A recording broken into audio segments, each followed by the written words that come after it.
ಈ ಸುಂದರ ಕಾರ್ಯಕ್ರಮದ ಸಾನ್ನಿಧ್ಯದಲ್ಲಿರುವಂಥ ಪರಮ ಪೂಜ್ಯ ಶ್ರೀ ಶ್ರೀ ಪುರುಷೋತ್ತಮಾನಂದಜಿ ಗುರುಗಳಿಗೆ ನನ್ನ ಪ್ರಣಾಮಗಳನ್ನು ಸಲ್ಲಿಸ್ತೇನೆ.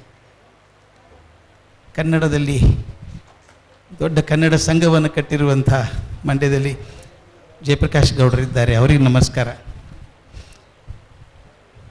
ನಮಗೆ ದಾಸ್ ಬಂದಿದ್ದಾರೆ, MSME ಬಗ್ಗೆ ತುಂಬ ವಿಷಯಗಳನ್ನು ತಿಳಿಸಿದ್ದಾರೆ, ಅವ್ರ ನಮಸ್ಕಾರಗಳು. ಈ ಸಂಸ್ಥೆಯನ್ನು ತಮ್ಮ ಸಾಮರ್ಥ್ಯದಿಂದ ಚಾತುರ್ಯದಿಂದ ನಡೆಸ್ತಿರುವಂಥ ಸಾಕಷ್ಟು ತರುಣರಾಗಿರುವಂಥ ವಿಜಯಾನಂದರಿದ್ದಾರೆ, ಅವರಿಗೆ ನಮಸ್ಕಾರ. ಮುಖ್ಯವಾಗಿ ನನ್ನ ಅತ್ಯಂತ ಗೌರವಕ್ಕೆ ಪ್ರೀತಿಗೆ ಪಾತ್ರರಾದಂಥ ಪ್ರೊಫೆಸರ್ ಕೃಷ್ಣೇಗೌಡರಿದ್ದಾರೆ. ಅವರ ವಾಗ್ಮಿತೆಯ ಬಗ್ಗೆ, ಅವರ ಕನ್ನಡ ಪ್ರಭುತ್ವದ ಬಗ್ಗೆ ಪ್ರಪಂಚದಾದ್ಯಂತ ಇರುವಂಥ ಲಕ್ಷಾಂತರ ಅಭಿಮಾನಿಗಳಲ್ಲಿ ನಾನು ಒಬ್ಬ. ನಾನು ಮಾತನ್ನು ಹೇಳಬೇಕು, ಅವರ ಅಭಿಮಾನಿ ಸಂಘದ ಶಾಶ್ವತ ಸದಸ್ಯ ನಾನು. ಅಷ್ಟು ಚೆಂದ ಮಾತಾಡಿದರು, ತುಂಬ ಚೆಂದ ಮಾತಾಡಿದರು. ನಾನು ಮೊದಲು ಎಲ್ಲಕ್ಕಿಂತ ಹೆಚ್ಚಾಗಿ ವಿನಯ್ ಅವರಿಗೆ ಅಭಿನಂದನೆಗಳನ್ನು ಸಲ್ಲಿಸಬೇಕು. ಸಾಮಾನ್ಯವಾಗಿ ಒಂದೇನೋ ಮಾಡಬೇಕು ಅಂತ ಅನಿಸೋದು ರಿಟೈರ್ಮೆಂಟ್ ಆದಮೇಲೆ ಸಾಮಾನ್ಯವಾಗಿ ಎಲ್ಲರಿಗೂ. ಆದರೆ ಸಣ್ಣ ವಯಸ್ಸಿಗೆ ಅವ್ರಿಗೇನು ಮಾಡಬೇಕು ಅಂತ ಬಂದಿದೆ. ಅದು ಒಂದು DVG ಮಾತಿನಿಂದ ಪ್ರೇರಣೆ ಸಿಕ್ಕು ಎಲ್ಲರೊಳಗೆ ಒಂದಾಗು ಮಂಕುತಿಮ್ಮ ಅನ್ನುವಂಥ ಒಂದು ಸಾಲು ಹಿಡ್ಕೊಂಡು ಟ್ರಸ್ಟ್ ಮಾಡ್ತೀರಲ್ಲ.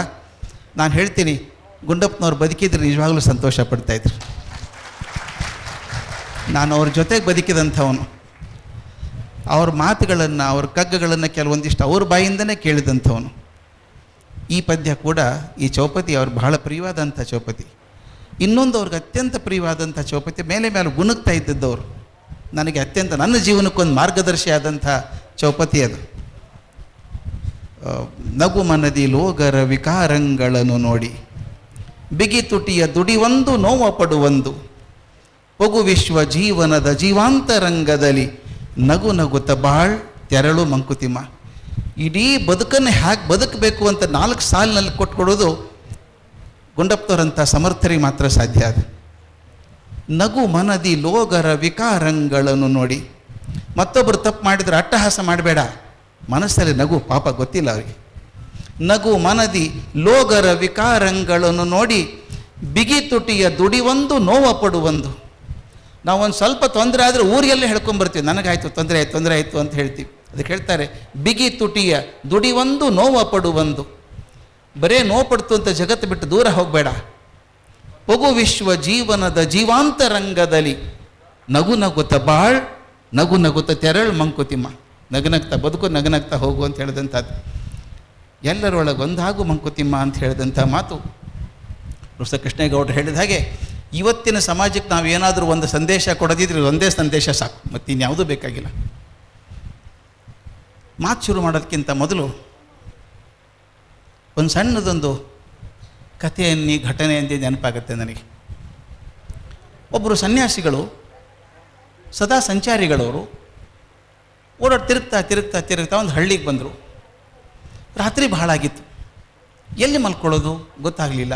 ಎಲ್ಲ ಮನೆ ಬಾಗಿಲು ಹಾಕ್ಕೊಂಡಿದ್ರು, ಯಾರನ್ನ ಬಡದು ಎಬ್ಬಿಸ್ಬೇಕು, ಬಾಗಿಲ ಬಡ್ದು ಎಬ್ಬಿಸೋದು ಬೇಡ ಅಂಥೇಳಿ ಒಂದು ಮನೆ ಮುಂದೆ ಕಟ್ಟೆ ಇತ್ತು, ಕಟ್ಟೆ ಮೇಲೆ ಮಲ್ಕೊಂಡ್ರು. ನಿದ್ದೆ ಹತ್ಬಿಡ್ತು. ಬೆಳಿಗ್ಗೆ ಸುಮಾರು 4 ಗಂಟೆ ಹೊತ್ತಿಗೆ ಆ ಮನೇಲಿ ಏನೋ ಮಾತುಕತೆ ಆದಂಗೆ ಕೇಳಿಸ್ತಾ ಇತ್ತು. ಹಳ್ಳಿ ಮನೆ, ನಿಮ್ಮ ಕಣ್ಣು ಮುಂದೆ ಬರುತ್ತೆ ಚಿತ್ರ. ಒಳಗಡೆ ಯಾರೋ ಮಾತಾಡ್ದಂಗೆ ಕೇಳಿಸ್ತಂತೆ. ಯಾರೋ ಒಂದು ಬಾಗಿಲು ಬಡ್ದಂಗೆ ಆಯಿತು. ಬಾಗಿಲು ಬಡ್ದವರು ಮನೇಲಿ ಅಜ್ಜಿ ಬಾಗಿಲು ತೆಗೆದ್ರು. ಯಾರೊಬ್ರು ಒಳಗೆ ಹೋದ್, ಕಣ್ಣು ಅಲ್ಲೇ ಮಲ್ಕೊಂಡೆ ನೋಡ್ತಾ ಇದ್ರು ಸನ್ಯಾಸಿಗಳು. ಯಾರೊಬ್ರು ಒಳಗೆ ಹೋದರು. ಹೋದ್ಮೇಲೆ ಒಳಗಿನ ಮಾತು ಕೇಳಿಸ್ತಾ ಇತ್ತು. ಅಯ್ಯೋ ಹೌದಾ, ಹಂಗಾಯ್ತು, ಯಾವಾಗಂತೆ ಅಂತ ಯಾರೊಬ್ಬರು ಹಿರಿಯ ವಯಸ್ಸಿನವ್ರು ಕೇಳಿದ್ರಂತೆ. ಈಗ ಒಂದು 10 ನಿಮಿಷ ಆಯಿತು ಅಂದರು. ಹೇಳಿದವ್ರು ಹೋದರು. ಆಗ ಅಜ್ಜಿ ಮೊಮ್ಮಗಳನ್ನ ಎಬ್ಬಿಸ್ತಾಳೆ ಒಳಗಡೆ, ಕೇಳಿಸುವಂಥದ್ದು ಇವರಿಗೆ. ಹೇಳೋ ಪುಟ್ಟ, ಹೇಳಮ್ಮ, ಹೋಗಿ ನೋಡ್ಕೊಂಬ, ರಾಮಣ್ಣ ಹೋಗ್ಬಿಟ್ರಂತೆ, ಅವ್ರು ಸ್ವರ್ಗಕ್ಕೆ ಹೋದ್ರೋ ನರಕಕ್ಕೆ ಹೋದ್ರು, ನೋಡ್ಕೊಂಬಮ್ಮ ಅಂತ ಇದ್ರಂತೆ. ಈ ಸನ್ಯಾಸಿಗೆ ಆಶ್ಚರ್ಯ. ರಾಮಣ್ಣ ಹೋದ್ರು ಅಂದ್ರೆ ಯಾರು ತೀರ್ಕೊಂಡ್ರು ಅಂತ ಆಯಿತು. ಅವ್ರು ಸ್ವರ್ಗಕ್ಕೆ ಹೋದ್ರು ನರಕಕ್ಕೆ ಹೋದ್ರೆ ಹೆಂಗೆ ಗೊತ್ತಾಗತ್ತೆ?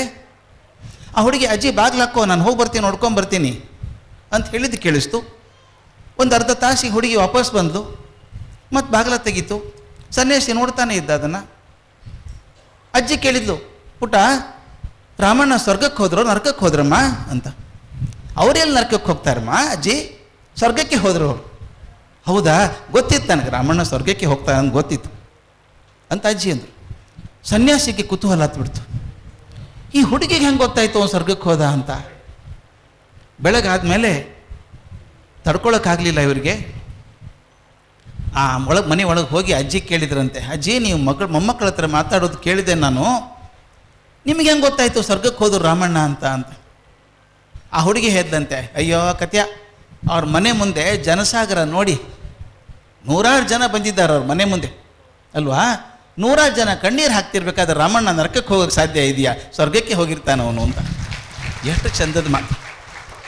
ಈ ಮಾತು ಯಾಕೆ ನೆನಪಾಯಿತು ಅಂದರೆ, ನಿನ್ನೆ ಬೆಳಗ್ಗೆ ಸುಮಾರು 11:15 ನಾನು ಕೇಳ್ತಾ ಇದ್ದೇನೆ. ಈಗ ನಾನು ಬರೋವರೆಗೂ ಕೂಡ ನಾನು ಬೆಂಗಳೂರಿಂದ ಮನೆಯಿಂದ ಮೈಸೂರು ರೋಡ್ ಸೇರಬೇಕಾದ್ರೆ 1.5 ತಾಸಾಗಿತ್ತು. ಅಷ್ಟು ಜನ ಸೇರಿಕೊಂಡಿದ್ದಾರೆ. ಸಾಕ್ರೆಟಿಸ್ ಒಂದು ಮಾತು ಹೇಳ್ತಾನೆ. ಸಾಕ್ರೆಟಿಸನ್ ಮಾತೇ ಹಾಗೆ, ಚುಚ್ಚುತ್ತದೆ ಮನಸ್ಸಿಗೆ, ಚುಚ್ಚಬೇಕು. ಹಿರಿಯರ ಮಾತು ಹಂಗೆ ಚುಚ್ಚಬೇಕು ಮನಸ್ಸಿಗೆ. ಮೇಲೆ ದೇಶವರೇ ಮಾತಾಡಿದ್ರೆ ಆಗೋಲ್ಲ. ಸಾಕ್ರೆಟಿಸ್ ಒಂದು ಮಾತು ಹೇಳ್ತಾನೆ, success of a life is measured by the number of people who cry when you die ಅಂತ. ನೀವು ಸತ್ತಾಗ ಎಷ್ಟು ಜನ ಕಣ್ಣೀರು ಹಾಕ್ತಾ ಇರೋದ್ರ ಮೇಲೆ ನಿಮ್ಮ ಜೀವನ ಯಶಸ್ಸಾಯಿತು, ವೈಫಲ್ಯ ಆಯಿತು. ಸತ್ನಾ ಒಳ್ಳೇದಾಯ್ತು ಬಿಡ್ರಿ ಅಂದರೆ ಅದು ಫೇಲ್ಯೂರ್. ಅದು ಆ ದೃಷ್ಟಿಯಿಂದ ಹೇಳೋದಾದರೆ, ಈ ಪುಟ್ಟ ಹುಡುಗ ನಮಗೆಲ್ಲ ತರುಣ, ಎಲ್ಲರ ಕಣ್ಮಣಿ ಆಗಿದ್ದಂಥ ಹುಡುಗ 46 ವಯಸ್ಸಿಗೆ ಸಾಕು ಅಂತ ಹೊರಟು ಬಿಟ್ಟನಲ್ಲ. ಆ ಮಂದಿ ಹಾಕ್ತಿರುವಂಥ ಕಣ್ಣೀರು ನೋಡಿದಾಗ ಅನ್ನಿಸ್ತು, ಈ ಜೀವ ಯಶಸ್ವಿ ಆಯಿತು ಅಂತ. ಯಶಸ್ವಿ ಆಯಿತು, ಆತ್ಮಕ್ಕೆ ಶಾಂತಿ ಸಿಗಲಿ ಅಂತ ಬೇಡ್ಕೋಬೇಕು. ಕೃಷ್ಣೇಗೌಡರು ಹೇಳಿದ ಹಾಗೆ ನಮಗೆಲ್ಲ ಒಂಥರ ಸೂತಕದ ಭಾವನೆ ಇದೆ, ಮನಸ್ಸಲ್ಲಿ ಒಂಥರ ಕರಕರೆ ಇದೆ, ಸಂಕಟ ಆಗುತ್ತೆ. ಎಲ್ಲಿ ನೋಡಿದ್ರು ಅದೇ ಮುಖ ಕಾಣಿಸುತ್ತೆ. ನಾನು ಮೈಸೂರಿಂದ ಬೆಂಗಳೂರಿಂದ ಬರಬೇಕಾದ್ರೆ ಒಂದು 100 ಕಡೆ ಅವ್ರ ಪೋಸ್ಟರ್ ನೋಡಿದ್ದೇನೆ, ಹಾರ ಹಾಕಿದ್ದಾರೆ. ಇದು ನೋಡಿದ್ರೆ ಸಾಕು ಸಾರ್ಥಕ ಅನಿಸಲ್ವ ಬದುಕು? 100 ವರ್ಷ ಬದುಕಿದ್ರು ಪಕ್ಕದ ಮನೆಯವ್ರಿಗೆ ಗೊತ್ತಿರಲ್ಲ. 46 ವರ್ಷ ಬದುಕಿ ಇಡೀ ಜಗತ್ತಿನ ಮನಸ್ಸಲ್ಲಿ ಕೂತ್ಕೊಂಡು ಹೋದ್ನಲ್ಲ ಹುಡುಗ, ಅವನ ಆತ್ಮಕ್ಕೆ ಶಾಂತಿ ಸಿಗಲಿ ಅಂತ ಬೇಡ್ಕೋಬೇಕು. ಇದರೊಳಗೆ ಒಂದಿದೆ, ಎಲ್ಲರೊಳಗೆ ಒಂದಾಗೋದು ಹೇಗೆ ಅಂತ. ಭಾಳ ಚಂದ ಅದು. ಹೆಸರಿಟ್ಬಿಟ್ಟಿದ್ದಾರೆ, ಎಲ್ಲರೊಳಗೆ ಒಂದಾಗೋ ಮಂಕುತಿಮ್ಮ ಅಂತ ಟ್ರಸ್ಟ್ ಮಾಡಿದ್ದಾರೆ. ಆ ಹೆಸರೇ ಚಂದಪ್ಪ. ನನಗೆ ನಿಮ್ಗೆ ಹೆಂಗೆ ಉಳಿತೋ ಗೊತ್ತಾಗಲಿಲ್ಲ. ಟ್ರಸ್ಟ್ ಅಂದರೆ ನಂಬಿಕೆ ಅಲ್ವಾ? ಟ್ರಸ್ಟ್ ನಂಬಿಕೆ. ಎಲ್ಲರೊಳಗೆ ಒಂದಾಗಬೇಕು ಅನ್ನೋದೇ ನಂಬಿಕೆ ಇರೋದು ಜಗತ್ತಿಗೆ ಬೇಕಾದದ್ದು ಇವತ್ತು.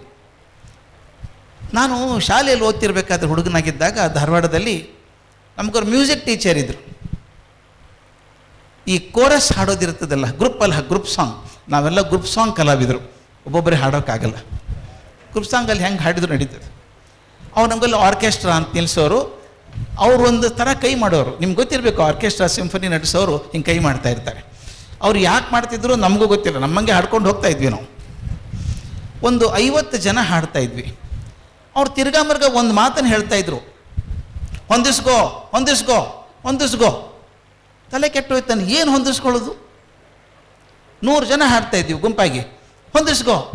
ಒಂದು ಸಲ ಕೇಳಿಬಿಟ್ಟೆ, ಮೇಡಮ್ ನೀವು ಪ್ರತಿ ಸಲ ಕೈ ಮಾಡಿ ಮಾಡಿ ಹೊಂದಿಸ್ಕೋ ಹೊಂದಿಸ್ಕೊ ಅಂತ ಏನು ಹೊಂದಿಸ್ಕೊಳ್ಳೋದು ಅಂದರು. ಅವ್ರು ಹೇಳಿದ ಮಾತು ಅವತ್ತಿಗೆ ಹಾಡಿಗೋಸ್ಕರ ಇನ್ಸ್ಟ್ರಕ್ಷನ್ ಅಂತ ಅನಿಸಿದ್ದು ಇವತ್ತು ನನ್ನ ಜೀವನಕ್ಕೊಂದು ಮಾರ್ಗದರ್ಶಿ ಸೂತ್ರ ಆಗಿದೆ. ಆಕೆ ಹೇಳಿದರು, ಭಾಳ ಚಂದ ಹೇಳಿದರು, ಹೊಂದಿಸ್ಕೊಳ್ಳೋದಂದ್ರೆ ಏನು ಗೊತ್ತದೇನೋ ದಡ್ಡ, ನೀ ಗುಂಪಲ್ಲಿ ಹಾಡ್ತಿರ್ತೀಯಲ್ಲ, ಸರಿಯಾಗಿ ಕೇಳಿಸ್ಕೋ. ನಿನ್ನ ಧ್ವನಿ ಜೋರಾಗಿ ಕೇಳಿಸುತ್ತಾ ಅಥವಾ ನಿನ್ನ ಧ್ವನಿ ಕೇಳಿಸೋದೇ ಇಲ್ವಾ ನಿನಗೆ? ಗ್ರೂಪಲ್ಲಿ ಹಾಡೋರು ಗೊತ್ತಿರುತ್ತೆ ಅದು. ಒಂದೊಂದು ಸಲ ಅವ್ರ ಧ್ವನಿ ಜೋರು ಅನಿಸುತ್ತೆ, ನನ್ನ ಧ್ವನಿ ಕೇಳಿಸೋದೇ ಇಲ್ಲ ಅನಿಸುತ್ತೆ. ಒಂದು ಸಲ ನನ್ನ ಧ್ವನಿ ಜೋರಾಗಿ ಬರುತ್ತೆ. ಆಕೆ ಹೇಳಿದ್ದದು, ನಿನ್ನ ಧ್ವನಿ ಜೋರಾದರೆ ಸ್ವಲ್ಪ ಕಮ್ಮಿ ಮಾಡ್ಕೋ, ನಿನ್ನ ಧ್ವನಿ ಕೇಳಿಸೋದೇ ಇಲ್ಲ ಸ್ವಲ್ಪ ಜೋರು ಮಾಡ್ಕೋ. ಇದೇ ಅಲ್ವ ಒಂದಾಗೋ ಮಂಕುತಿಮ್ಮ ಅನ್ನೋದು. ನಿಮ್ದು ಯಾವಾಗಲೂ ಅಹಂಕಾರದ ಮಾತು, ನಿಮ್ಮ ಮಾತು ಅಹಂಕಾರದ ಅಬ್ಬರ ಆಗೋದಾದರೆ ಅದನ್ನು ಕಮ್ಮಿ ಮಾಡ್ಕೊಳ್ಳಿ. ಅಸಹಾಯಕನಾಗಿ ಏನೂ ಇಲ್ಲ ಅಂತ ಕೂಡಬೇಡಿ, ಎದ್ದು ಕೂತ್ಕೊಳ್ಳಿ. ಎರಡೂ ಹೊಂದಿಸ್ಕೊಂಡಾಗ ನಾನು ಎಲ್ಲರೊಳಗೆ ಒಂದಾಗಕ್ಕೆ ಸಾಧ್ಯ ಇದೆ. ಅದು ನನ್ನ ದೊಡ್ಡ ಪಾಠ. ನಾನು ಮ್ಯೂಸಿಕ್ ಬರಲಿಲ್ಲ ನನಗೆ, ಈ ಪಾಠ ಉಳ್ಕೊಂಡ್ಬಿಡ್ತು. ಅಂದರೆ ಹೊಂದಿಸ್ಕೋಬೇಕು ಯಾವಾಗಲೂ. ನಾನು ಯಾರು ಹೆಂಗಿರ್ತಾರೋ ಹಂಗೆ ಹೊಂದಿಸ್ಕೋಬೇಕು. ಪ್ರೊಫೆಸರ್ ಕೃಷ್ಣೇಗೌಡರು ನೆನಪು ಮಾಡಿ ನನಗೊಂದು ಮನಸ್ಸು ತಾಜಾ ಮಾಡಿಬಿಟ್ರು. ಕಲಾಂ ಅವ್ರ ಬಗ್ಗೆ ಮಾತು ಹೇಳಿ, ನನ್ನ ಮಟ್ಟಿಗೆ ಹೇಳೋದಾದರೆ ನನ್ನ ಜೀವನದ ಭಾಗ್ಯ ಅದು. ಅಂಥವ್ರನ್ನ ಕಾಣೋ ಭಾಗ್ಯ ಇತ್ತಲ್ರಿ. ಒಂದು ಘಟನೆ ಹೇಳಿಬಿಡ್ತೀನಿ, ಅದೆಲ್ಲೂ ಹೇಳಿಲ್ಲ ನಾನು ಇದುವರೆಗೂ. ಒಂದು ಕಡೆ ಬರೆದಿದ್ದೀನಿ ಅಷ್ಟೇ, ಹೇಳಿಲ್ಲ. ಯಾಕೆ ಎಲ್ಲರೂ ಒಂದಾಗಬೇಕು ಅಂತ ಹೇಳಬೇಕಾದ ಮಾತು. ಅವರು ನಾನು ರಾಷ್ಟ್ರಪತಿ ಆಗೋದಕ್ಕಿಂತ ಮೊದಲಿಂದ ಪರಿಚಯ ನನಗೆ. ಅಣ್ಣಾ ಯೂನಿವರ್ಸಿಟಿಯಲ್ಲಿ ಪ್ರೊಫೆಸರ್ ಆಗಿದ್ದಾಗ ಹೋಗ್ತಿದ್ದೆ ನಾನು. ರಾಷ್ಟ್ರಪತಿ ಆದಾಗ ಕೂಡ ತುಂಬ ಬ್ಯುಸಿ ಇರ್ತಾರೆ, ಕೆಲಸ ಟೈಮ್ ಸಿಗೋದಿಲ್ಲ ಅವರಿಗೆ. ಅವ್ರ ಸೆಕ್ರೆಟರಿ ಪ್ರಸಾದ್ ಅಂತ ಒಬ್ಬ ಇದ್ದ, ತಮಿಳ್ನಾಡು ಹುಡುಗ. ಅವನು ಹಿಡ್ಕೊಂಡ್ಬಿಟ್ಟಿದ್ದೆ ನಾನು. ಅವನು ಫೋನ್ ಮಾಡೋದು, ಇದಾರ ಸಾಹೇಬರು, ದಿಲ್ಲಿಗೆ ಹೋದಾಗ ಒಂದು ಫೋನ್ ಮಾಡೋದು, ಇದ್ದರೆ ನೋಡೋದು, ಇಲ್ಲಾಂದ್ರೆ ಇಲ್ಲ, ಏನು ಮಾಡೋಕ್ಕಾಗಲ್ಲ. ಒಂದು ಸಲ ಹೋದಾಗ ಫೋನ್ ಮಾಡಿದೆ, ಸಾಹೇಬ್ರು ಇದ್ದಾರಾ ಅಂತ ಕೇಳಿದೆ. ಕೇಳಿ ಹೇಳ್ತೀನಿ, ನೋಡ್ತೀನಿ, ಇದ್ದಾರೆ ಊರಲ್ಲಿದ್ದಾರೆ, ಕೇಳಿ ಹೇಳ್ತೀನಿ ಅಂದ. ರಾತ್ರಿ 9ಕ್ಕೆ ಫೋನ್ ಮಾಡಿದ, ನೀವು ಬೆಳಗ್ಗೆ 6 ಗಂಟೆಗೆ ಬರಬೇಕಂತೆ ರಾಷ್ಟ್ರಪತಿ ಭವನಕ್ಕೆ ಅಂತ. ಬೆಳಗ್ಗೆ 6 ಗಂಟೆಗ ಎದಕ್ಕೋ ಗೊತ್ತಿಲ್ಲ, ಹೇಳಿದ್ಮೇಲೆ ಹೋಗ್ಬೇಕಲ್ಲ, ಮುಂದೆ ಪ್ರಶ್ನೆ ಇಲ್ಲ ಅಲ್ಲಿ. ನನ್ನ ಹಣೆ ಬಾರ ಇದೆ, ಏನೋ ಕರ್ಣಕುಂಡಲ ಇದ್ದಂಗೆ ನನಗೆ ಯಾವಾಗಲೂ ಕೋಟ್ ಹಾಕ್ಕೊಂಡು ಹೋಗೋ ಅಭ್ಯಾಸ. ಬೆಳಗ್ಗೆ 6 ಗಂಟೆಗೂ ಬೇಗ ರೆಡಿಯಾಗಿ ಸೂಟ್ ಹಾಕ್ಕೊಂಡು ಹೋದೆ. ಆ ಪಾಸ್ ಎಲ್ಲ ಮಾಡಿದ್ರು, ಒಳಗೆ ಕರ್ಕೊಂಡು ಹೋದರು. ಅವ್ರ ಕೋಣೆಗೆ ಹೋಗ್ತಾ ನಾನು ನೋಡಿದರು. ಹೇ, ಯು ಕೇಮ್ ಫಾರ್ ಎ ಡಿಸ್ಕಷನಾ ಅಂದರು. ನನಗೆ ಎದಕ್ಕೆ ಕರೆದಿದ್ದೀರಿ ಗೊತ್ತಿಲ್ಲ ಸರ್, ಅದು ಬಂದುಬಿಟ್ಟೆ ನಾನು ಅಂದೆ. No will go for a walk. ಆ ಕೋಟಲ್ಲಿ ಸೋಫಾಕ್ಕೆ ಹಾಕಿಬಿಟ್ಟು ಇಬ್ಬರು ನಡ್ಕೊಂಡು ಹೋಗಿ, ನಿಮ್ಮ ಕಣ್ಣು ಮುಂದೆ ಚಿತ್ರ ಬರಬೇಕು ಸ್ನೇಹಿತರೆ. ಅದು ಹಿಂದೆ ಮೊಘಲ್ ಗಾರ್ಡನ್ಸ್ ಅಂತಿದೆ, ಅದ್ಭುತ ಗಾರ್ಡನ್ ಅದು ರಾಷ್ಟ್ರಪತಿ ಭವನ ಹಿಂಭಾಗದಲ್ಲಿ. ಸುತ್ತಲೂ ಲಾನ್ಸ್ ಇದೆ, ಹೂವಿನ ಗಿಡ ಇದ್ದಾವೆ, ಮಧ್ಯದಲ್ಲಿ ನಡ್ಕೊಂಡು ಹೋಗುವಂಥ ಒಂದು ಕಾಲ್ದಾರಿ ಇದೆ. ನಾವಿಬ್ಬರು ಹೋಗ್ತಿದ್ವಿ, ಒಂದೇ ಸಮ ಮಾತಾಡ್ತಾಯಿದ್ರು ಅವ್ರು, ಮಾತಾಡೋದು ಭಾಳ ಅವರು. ನಡ್ಕೊಂಡು ಹೋಗ್ತಾಯಿದ್ವಿ. 50 ಅಡಿ ಹಿಂದೆ ಇಬ್ಬರು ಗನ್ ಹಿಡ್ಕೊಂಡು ಸೆಕ್ಯೂರಿಟಿ ಗಾರ್ಡ್ ಬರ್ತಾಯಿದ್ರು. ಹೀಗೆ ಹೋಗ್ತಾ ಹೋಗ್ತಾ ಹೋಗ್ತಾ ತುದಿಗೆ ಹೋದರೆ ಅಲ್ಲಿ ಕಂಪೌಂಡ್ ಬರ್ತಿದೆ ರಾಷ್ಟ್ರಪತಿ ಭವನದ್ದು. ಅಲ್ಲಿ ಸಣ್ಣ ಮನೆಗಳಿದ್ದಾವೆ ಕೆಲವೊಂದು, ಈ ಸೆಕ್ಯೂರಿಟಿ ಗಾರ್ಡ್ಸ್ ಇರ್ತಾರಲ್ಲ ಅವ್ರಿಗೆ ಮನೆಗಳು. ಒಂಚೂರು ದೊಡ್ಡ ದೊಡ್ಡ ಮನೆಗಳು, ಸೂಪರ್ವೈಸರ್ ಮನೆಗಳು, ಆಮೇಲೆ ಮ್ಯಾನೇಜರ್ ಮನೆಗಳು, ಈಗೆಲ್ಲ ಸಾಲು ಹಿಡಿದು ಕ್ವಾರ್ಟರ್ಸ್ ಇದ್ದಾವೆ. ಇಲ್ಲಿ ಹೋಗ್ತಾ ಇರ್ಬೇಕಾದ್ರೆ ನೋಡಿದ್ರು, ಒಂದು ಮನೆ ಮುಂದೆ 8-10 ಜನ ನಿಂತಿದ್ದಾರೆ. ಇವ್ರು ಹಿಂಗೆ ತೀರ್ಕೊಂಡ್ರು. ಓಡಿ ಬಂದವನು ಸೆಕ್ಯೂರಿಟಿ ಗಾರ್ಡ್. ಕ್ಯಾ ಹೋ ರಹಾ ಹೈ ಉಧರ್, ಅಲ್ಲಿ ಏನಾಗ್ತಾ ಇದೆ ಅಂತ ಕೇಳಿದರು. ಅಲ್ಲಿ ಯಾಕೆ ಜನ ನಿಂತಿದ್ದಾರೆ ಅಂತ ಕೇಳಿದರು. ಬೆಳಿಗ್ಗೆ 6 ಗಂಟೆಗೆ ಅವ್ನು ಹೇಳ್ದೆ, ಇಲ್ಲ ಸರ್, ಆ ಸೆಕ್ಯೂರಿಟಿ ಗಾರ್ಡನ್ ತಾಯಿ ತೀರ್ಕೊಂಡಿದ್ದಾಳೆ, ಅದಕ್ಕೂ ಸಂಬಂಧಿಕರೆಲ್ಲ ಬಂದಿದ್ದಾರೆ. ದೇಹ ಏನೋ ಇದೆಯಾ ಅಂತ ಕೇಳಿದರು. ಇದೆ ಸರ್, ಬೆಳಗ್ಗೆ 4:15 ತೀರ್ಕೊಂಡದ್ದು, ಅಣ್ಣ ಬರಬೇಕು ಅಂತ ಕಾಯ್ತಿದ್ದಾರೆ. ಏನು ಮಾಡ್ಬೋದ್ರಿ ರಾಷ್ಟ್ರಪತಿ ಆದವರು? ಓಕೆ ಅನ್ಬೋದಾಗಿತ್ತು. ಇವರು ವಿಶೇಷವಾದಂಥ ರಾಷ್ಟ್ರಪತಿ. ಸೀದಾ ಹೋದರು. ಅವ್ರ ಹಿಂದೆ ಬಾಲಂಗೋಚಿ ನಾನು. ಆ ಮನೆಗೆ ಹೋದರೆ ಸಣ್ಣ ಮನೆ, ಕಲ್ಪನೆ ಮಾಡ್ಕೊಳ್ಳಿ, ಒಂದು 10 ಅಡಿ ಇರಬೇಕು, ಒಂದು ಹಾಲ್ ಅಂತರ ಇತ್ತು. ಅಲ್ಲಿ ಆ ಮುದುಕಿ ದೇಹ ಮಲಗಿಸಿದ್ದಾರೆ. ಸುತ್ತಲೂ ಒಂದು 15-20 ಜನ ಕೂತು ಅಳ್ತಾ ಇದ್ದಾರೆ. ಇವರು ಹೊರಗಡೆ ಶೂಸ್ ಬಿಟ್ಟು ಒಳಗಡೆ ಹೋಗ್ಬಿಟ್ರು. ಸೆಕ್ಯೂರಿಟಿ ಗಾರ್ಡ್ ಎದೆ ಹೊಡೆದಿರ್ಲಿಕ್ಕಿಲ್ಲ. ರಾಷ್ಟ್ರಪತಿ ಮನೆಯೊಳಗೆ ಬರ್ತಾರೆ ಅಂದರೆ ಅವ್ನು ಕಲ್ಪನೆ ಕೂಡ ಮಾಡೋಕ್ಕೆ ಸಾಧ್ಯ ಇಲ್ಲ. ಅವನು ಗಾಬರಿ ಆದ. ತಾಯಿ ಸತ್ತಲು ಒಂದು ದುಃಖ ಪಡಬೇಕು, ರಾಷ್ಟ್ರಪತಿ ಬಂದರು ಒಂದು ಸಂತೋಷ ಪಡಬೇಕು. ಕುರ್ಸಿಲ್ಲ ಅಂತಾನೆ, ಕುರ್ಚಿ ತೊಗೊಂಬನ್ನಿ ಅಂತಾನೆ. ಇವರು ಅದು ಕೇಳಿಸ್ಕೊಳ್ಳೋದೇ ಇಲ್ಲ ರೀ. ಅವರು ಶೂಸ್ ಬಿಚ್ಚಿ ಹೋಗಿದ್ದಾರಲ್ಲ ಒಳಗಡೆ, ನಾನು ಇನ್ನೂ ನೆನೆಸ್ಕೊಂಡ್ರೆ ಮೈ ಜುಮ್ ಅನ್ನುತ್ತೆ ನನಗೆ. ಶೂಸ್ ಬಿಚ್ಚಿ ಒಳಗೆ ಹೋಗಿದ್ರಲ್ಲ, ಸರಾಸರಿ ಹೋಗಿ ನೆಲದ ಮೇಲೆ ಕೂತ್ಕೊಂಡ್ಬಿಟ್ರೆ ಹೆಣದ ಪಕ್ಕ. ತಮ್ಮ ಎಡಗೈನ ಹೆಣದ ಮೇಲೆ ಹಣೆ ಮೇಲೆ ಇಟ್ಟರು, ಅಜ್ಜಿ ಹಣೆ ಮೇಲೆ ಇಟ್ಬಿಟ್ಟು, ವಯಸ್ಸು ಎಷ್ಟಾಗಿತ್ತು ಅಂತ ಕೇಳಿದರು. ಅಮ್ಮ 91 ಆಗಿತ್ತು ಅಂದ. ಬಿಡು, ತುಂಬ ಜೀವನ ಕಡಿದಿದ್ದಾರೆ, ದುಃಖ ಪಡಬೇಡ, ಸಂತೋಷವಾಗಿ ಕಳಿಸ್ಕೊಡು, ಚೆನ್ನಾಗಿ ಬದುಕಿದ್ದಾರೆ ಅವರು ಅಂತೆಲ್ಲ ಸಮಾಧಾನ ಹೇಳಿ ಹೊರಗೆ ಬಂದರು. ಆ ಸೆಕ್ರೆಟ್ರಿ ಹೇಳಿ ಏನು ಬೇಕೋ ಅರೇಂಜ್ಮೆಂಟ್ ಮಾಡು ಅಂದರು. ನನಗಿದು ನೆನೆಸ್ಕೊಂಡಾಗ ಆ ಸೆಕ್ಯೂರಿಟಿ ಗಾಂಧಿ ಅಂತವ್ರು ಮರೆಯೋಕ್ಕೆ ಸಾಧ್ಯ ಇದೆ ಏನ್ರಿ ಘಟನೆ? ಇದನ್ನು ಅವನಲ್ಲ, ನಾನು ಮರೆಯೋಲ್ಲ ಅಲ್ವಾ? ಯಾಕೆ ಹೇಳ್ತೀನಿ ಅಂದರೆ, ಯಾಕೆ ಕಲಾಂ ಸ್ಪೆಷಲ್ ಆಗ್ತಾರೆ ಅಂದರೆ, ರಾಷ್ಟ್ರಪತಿ ಹುದ್ದೆ ಉನ್ನತ ಸ್ಥಾನದಲ್ಲಿದ್ದರೂ ಮಣ್ಣಿನ ವಾಸನೆ ಮರೆತಿಲ್ಲ ಮನುಷ್ಯ. ಇದು ಒಂದಾಗೋದು. ಅಷ್ಟು ಎತ್ತರ ತುದಿಗಿದ್ದಂಥ ಮನುಷ್ಯ ನಮ್ಮಲ್ಲಿ ಸಣ್ಣ ಪಂಚಾಯತಿ ಮೆಂಬರ್ ಆಗಿರ್ತಾರೆ, ಮಾತಾಡ್ಸೋ ಸಾಧ್ಯ ಇಲ್ಲ ಅವ್ರನ್ನ. ಅವ್ರು ಬರೋದಕ್ಕಿಂತ ಮೊದಲು 4 ಜನ ಬರ್ತಾರೆ, ಸಾಹೇಬ್ರು ಬರ್ತಾ ಇದ್ದಾರೆ ಅಂತ. ಯಾಕೆ ಬರ್ತಾರಪ್ಪ ಅನಿಸ್ಬಿಡ್ತದೆ ಒಂದ್ಸಲ ನನಗಂತೂ. ಆದರೆ ಇಲ್ಲಿ ರಾಷ್ಟ್ರಪತಿ ಆದಂಥ ಮನುಷ್ಯ ನೆಲದ ಮೇಲೆ ಕೂತ್ಕೊಂಡು ಆ ಅವ್ರ ಜೊತೆಗೆ ಸೇರ್ಕೊಳ್ಳೋದಿದೆಯಲ್ಲ, ತಾನು ಬೇರೆ ಅವ್ರು ಬೇರೆ ಅನ್ನಿಸ್ಲಿಲ್ಲಲ್ಲ. ಇದು ಒಂದಾಗೋದು, ಎಲ್ಲರೊಳಗೆ ಒಂದಾಗಬೇಕು. ಒಂದಾಗೋದಕ್ಕೆ ಏನು ಮಾಡ್ಬೇಕಾಗಾದ್ರೆ ನಾವು ಎಲ್ಲರೂ ಒಂದಾಗಬೇಕು ಅಂತ ಹೇಳಿಬಿಡ್ತೀವಿ ಕರೆ. ಆದ್ರೆ ಆಗೋದು ಹೇಗೆ? ಆಗ್ಬೇಕಾದ್ರೆ ನಾನು ಏನು ಮಾಡಬೇಕು? ಬಹಳ ಸುಲಭ.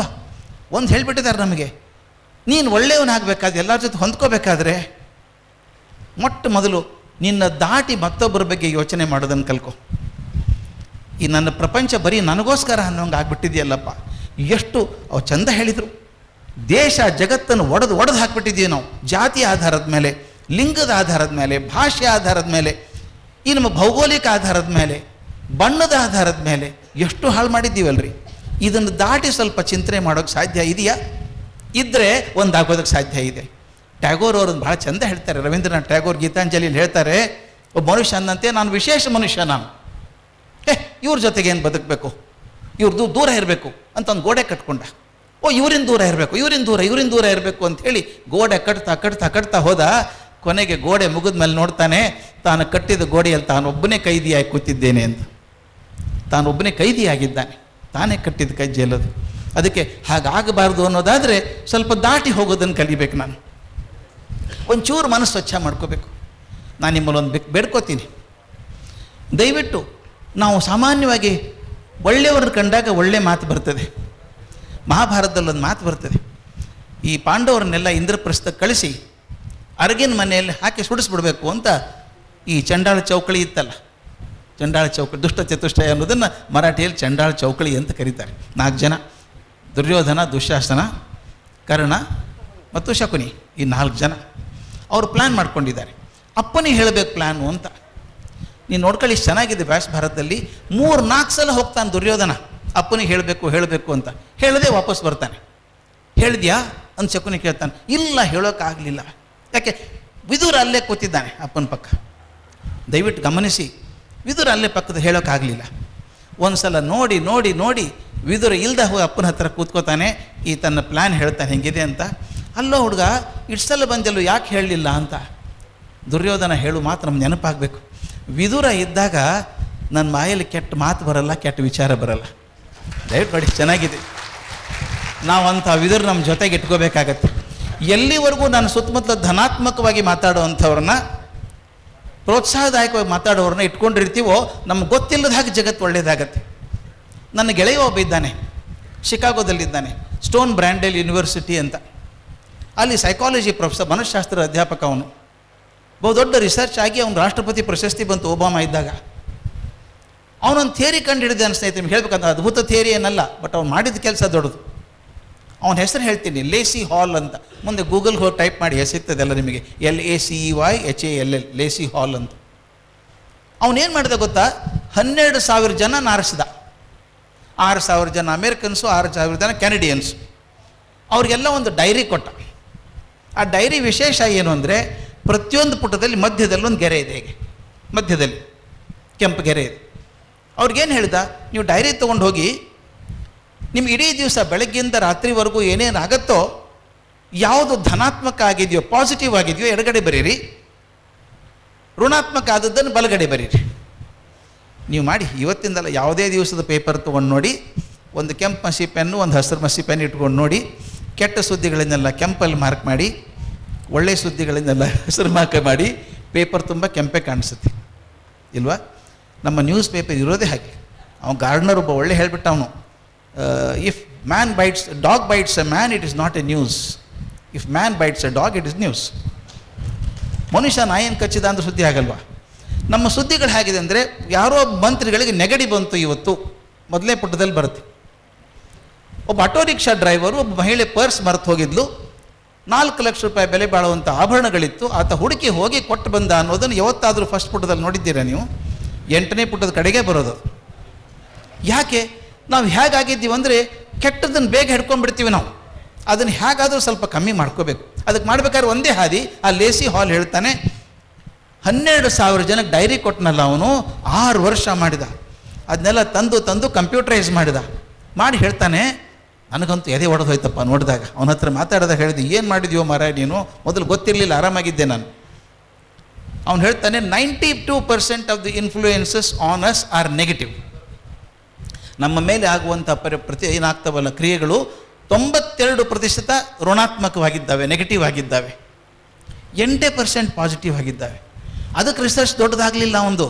ಅವನೇನು ಮಾಡಿದಾನಂದರೆ, ಪ್ರಪಂಚದಲ್ಲಿ ಯಾರ್ಯಾರು ದೊಡ್ಡವರಿದ್ರೋ ಅವರೆಲ್ಲರ ಇತಿಹಾಸ ತೊಗೊಂಡಿದ್ದಾನೆ. ಅವನು ಹೇಳ್ತಾನೆ, ಯಾರು 92% ನೋಡ್ಕೊಂಡು ಹೋದರೋ ಅವರು ಕೂಡ ಋಣಾತ್ಮಕತೆಯಲ್ಲಿ ಕೊಚ್ಚಿಕೊಂಡು ಹೋದರು, ಯಾರು 8% ಫಾಲೋ ಮಾಡ್ಕೊಂಡು ಹೋದರೋ ಅವರೆಲ್ಲರೂ ದೊಡ್ಡವರಾದರು ಅಂತ. ನಾವಿದನ್ನು ದಯವಿಟ್ಟು ನಾವು ಪಾಲಿಸಬೇಕು, ನಮ್ಮ ಮಕ್ಕಳಿಗೆ ಹೇಳಬೇಕು. ಜಗತ್ತಲ್ಲಿ ಕೆಟ್ಟದಿಲ್ಲ ಅಂತ ಅನ್ನೋದಿಲ್ಲ. ನಾನು ಇದೇ ನಮ್ಮ ಡಿಪಾರ್ಟ್ಮೆಂಟ್ ಅಲ್ಲ ಅದು. ನಾನು ನೋಡ್ಬೇಕಾದದ್ದು 8% ಮಾತ್ರ. ಎಲ್ಲಿವರೆಗೂ ನಾನು 8% ನೋಡ್ತೀನೋ ಅಲ್ಲಿವರೆಗೂ ದೊಡ್ಡವನಾಗ್ತೀನಿ, ಮನಸ್ಸು ಶುದ್ಧ ಆಗುತ್ತೆ. ನನಗೆ ಆದಂಥ ಒಂದು ಘಟನೆ ಎಲ್ಲೂ ಬರೆದಿದ್ದೆ, ಅದ್ರ ಬಗ್ಗೆ ನಾನು ಭಾಳ ಇಷ್ಟವಾದ ಘಟನೆ ನನಗದು.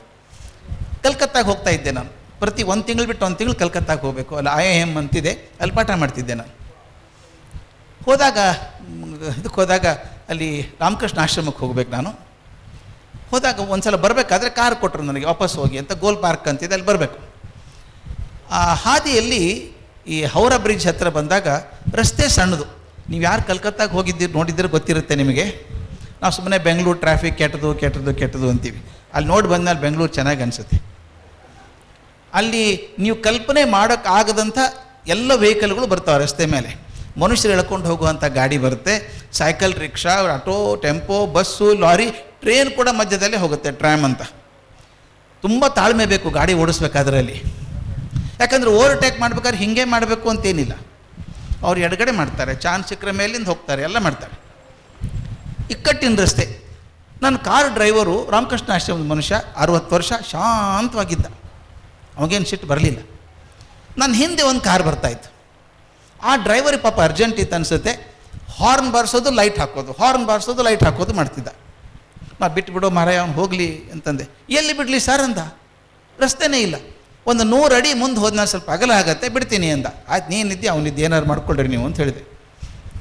ಆದರೆ ಹಿಂದೆ ನನಗೂ ತಾಳ್ಮೆ ಇಲ್ಲ. ಅವನೇನು ಮಾಡೋದು ಗೊತ್ತಾ, ಜೋರಾಗಿ ಲೈಟ್ ಹಾಕ್ಕೊಂಡು ಹಾರ್ನ್ ಬಾರಿಸಿ ಜುಯ್ ಅಂತ ಎಡಗಡೆ ಬಂದುಬಿಟ್ಟ. ಆ ಎದುರಿಗೊಬ್ಬ ಹೆಣ್ಮಗಳು ಈ ತಳ್ಳೋ ಗಾಡಿಯಲ್ಲಿ ತರಕಾರಿ ತೊಗೊಂಡು ಬರ್ತಾ ಇದ್ದಾಳೆ. ಇವನು ಹೋಗಿ ಟಪಾರ್ ಅಂತ ಹೊಡೆದ, ತರಕಾರಿ ಎಲ್ಲ ಆಕಾಶಕ್ಕೆ ಹೋಯ್ತು. ಆ ಹೆಣ್ಮಗಳು ಬಿದ್ಲು. ಇವನು ಕಾರ್ ಹೋಗಿ ಲೈಟ್ ಕಂಬಕ್ಕೆ ಹೊಡೆದು ಆ ಕಾರಿನ ಬಾನೆಟ್ ಬಾಯಿ ತಕ್ಕೊಂಡು ಮೊಸಳೆ ಹಾಗೆ ನಿಂತ್ಕೊಳ್ತು. ಇವನು ಕೆಳಗೆ ಇಳಿದು ಬಿಟ್ಟು ಬೈತಾ ಇದ್ದ ಎಲ್ಲರಿಗೂ. ಪುಣ್ಯಕ್ಕೆ ನನಗೆ ಬೆಂಗಾಲಿ ಭಾಷೆ ಬರೋಲ್ಲ, ಅದೊಂದು ಒಳ್ಳೇದು. ನನಗೂ ಬೈತಿದ್ದೆ ನಾನು. ಅದ್ರಲ್ಲಿ ನನ್ನ ಡ್ರೈವರ್ ಜಾಸ್ತಿ ಕೈ ಮಾಡಿ ಮಾಡಿ ಬೈತಾ ಇದ್ದ. ನಾನು ನೋಡ್ತಾ ಇದ್ದೆ, ನಮ್ಮ ಡ್ರೈವರ್ ಕೋಪ ಬರಬೇಕು, ತಪ್ಪು ಅವಂದಲ್ವಾ. ಮತ್ತು ಇವನು ಬೈತಿದ್ದಾನವನು, ಇವನು ಕೋಪ ಬರುತ್ತೆ ಅಂತ ನೋಡ್ತಾ ಇದ್ದೆ. ಇವನು ಏನು ಕೋಪನೇ ಮಾಡ್ಕೊಳ್ಳಿಲ್ರಿ. ಆ ಕಡೆ ಗ್ಲಾಸ್ ಇಳಿಸಿದ, ಕೈ ಮುಗಿದ, ಬಂದೋ ಕೋಪ ಮಾಡ್ಕೋಬೇಡ, ಇಡೀ ದಿವಸ ಚೆನ್ನಾಗಿರು ಅಂತ ಹೊರಟ. ನಾಂದೆ, ಮಹಾರಾಯ ನೀನು ರಾಮಕೃಷ್ಣ ಆಶ್ರಮದಲ್ಲಿ ಇದ್ದು ಹಿಂಗಾಗಿದೆಯೋ ಅಥವಾ ಹಿಂಗಿದ್ದಿ ಅಂತ ಅವ್ರು ತೊಗೊಂಡಿದ್ದಾರೋ, ನಿನಗೆ ಸಿಟ್ಟೇ ಬರಲಿಲ್ಲಲ್ಲೋ ಮಹಾರಾಯ ಅಂದೆ. ಅವನೇನು ಹೇಳ್ದ ನನಗೆ, ಸರ್ ಕಾರ್ಪೊರೇಷನ್ ಲಾರಿ ಹತ್ರ ಹೋಗಬಾರ್ದು ಸರ್ ಅಂದ. ನಂದು ಕಾರ್ಪೊರೇಷನ್ ಲಾರಿ ಎಲ್ಲಿದೆ ಇಲ್ಲಿ ಅಂತ ಕೇಳಿದೆ. ಸರ್ ಅವನೇ ಸರ್ ಕಾರ್ಪೊರೇಷನ್ ಲಾರಿ ಅಂದ. ಯಾಕೋ ಅಂತ ಕೇಳಿದೆ. ಸರ್ ಅವ್ನು ಯಾರ ಮನಸ್ಸಲ್ಲಿ ಕೋಪ, ತಾಪ, ಅಸೂಯೆ, ಸಂಕಟ ಇದೆಯಲ್ಲ ಸರ್, ಅವರೆಲ್ಲ ಕಾರ್ಪೊರೇಷನ್ ಲಾರಿ ಇದ್ದಂಗೆ. ಎಷ್ಟು ಬುದ್ಧಿವಂತಿಕೆ ಮಾತ್ರ ಇದು. ನನಗೆ ನೋಡಿ, ಕಾರ್ಪೊರೇಷನ್ ಲಾರಿ ಇರ್ತಾವಲ್ಲ, ಅವು ಸಮಾಜವಾದದಲ್ಲಿ ಗಟ್ಟಿಯಾದ ನಂಬಿಕೆ ಉಳ್ಳವರವರು. ಕಸ ಒಂದೇ ಕಡೆ ಯಾಕೆ ಇರಬೇಕು ಅಂತ ನೋಡಿದಿರಲ್ಲ. ಕಸ ತುಂಬಿಕೊಂಡು ಹೇರ್ಕೊಂಡು ರಸ್ತೆಯಲ್ಲೆಲ್ಲ ಚಲ್ಕೊಂಡು ಹೋಗ್ತಾ ಇರ್ತಾರೆ. ಒಂದೇ ಕಡೆ ಯಾಕೆ ಇರಬೇಕು ಕಸ ಅಂತ. ನೀವು ಅದ್ರ ಹಿಂದೆ ಹೋದರೆ ಏನಾಗುತ್ತೆ, ಕೆಟ್ಟ ವಾಸನೆ ಬರುತ್ತೆ. ಇನ್ನೂ ಹತ್ತಿರ ಹೋದರೆ ಮೈ ಮೇಲೆ ಬೀಳುತ್ತೆ. ಅದ್ರ ಜೊತೆ ಕಾಂಪಿಟೀಷನ್ ಬೇಡ, ಅದು ಹೋಗಲಿ, ಬಿಟ್ಬಿಡ್ರಿ ಅನ್ಬೇಕು. ಅವನು ಎಷ್ಟು ಚಂದ ಹೇಳ್ದ, ಯಾರ ಮನಸ್ಸಲ್ಲಿ ಕೋಪ, ತಾಪ, ಅಸೂಯೆ, ನೆಗೆಟಿವ್ ಫೀಲಿಂಗ್ಸ್ ಇದೆಯೋ ಅವರೆಲ್ಲ ಕಾರ್ಪೊರೇಷನ್ ಲಾರಿ ಇದ್ದ ಹಾಗೆ ಅಂತ. ನಾನು ಕೈ ಮುಗಿದೆ, ಮಹಾರಾಯ ನೀನು ಒಂದು ಕಲಿಸಿದೆ, ನಾನು 2 ಕಲಿತೆ.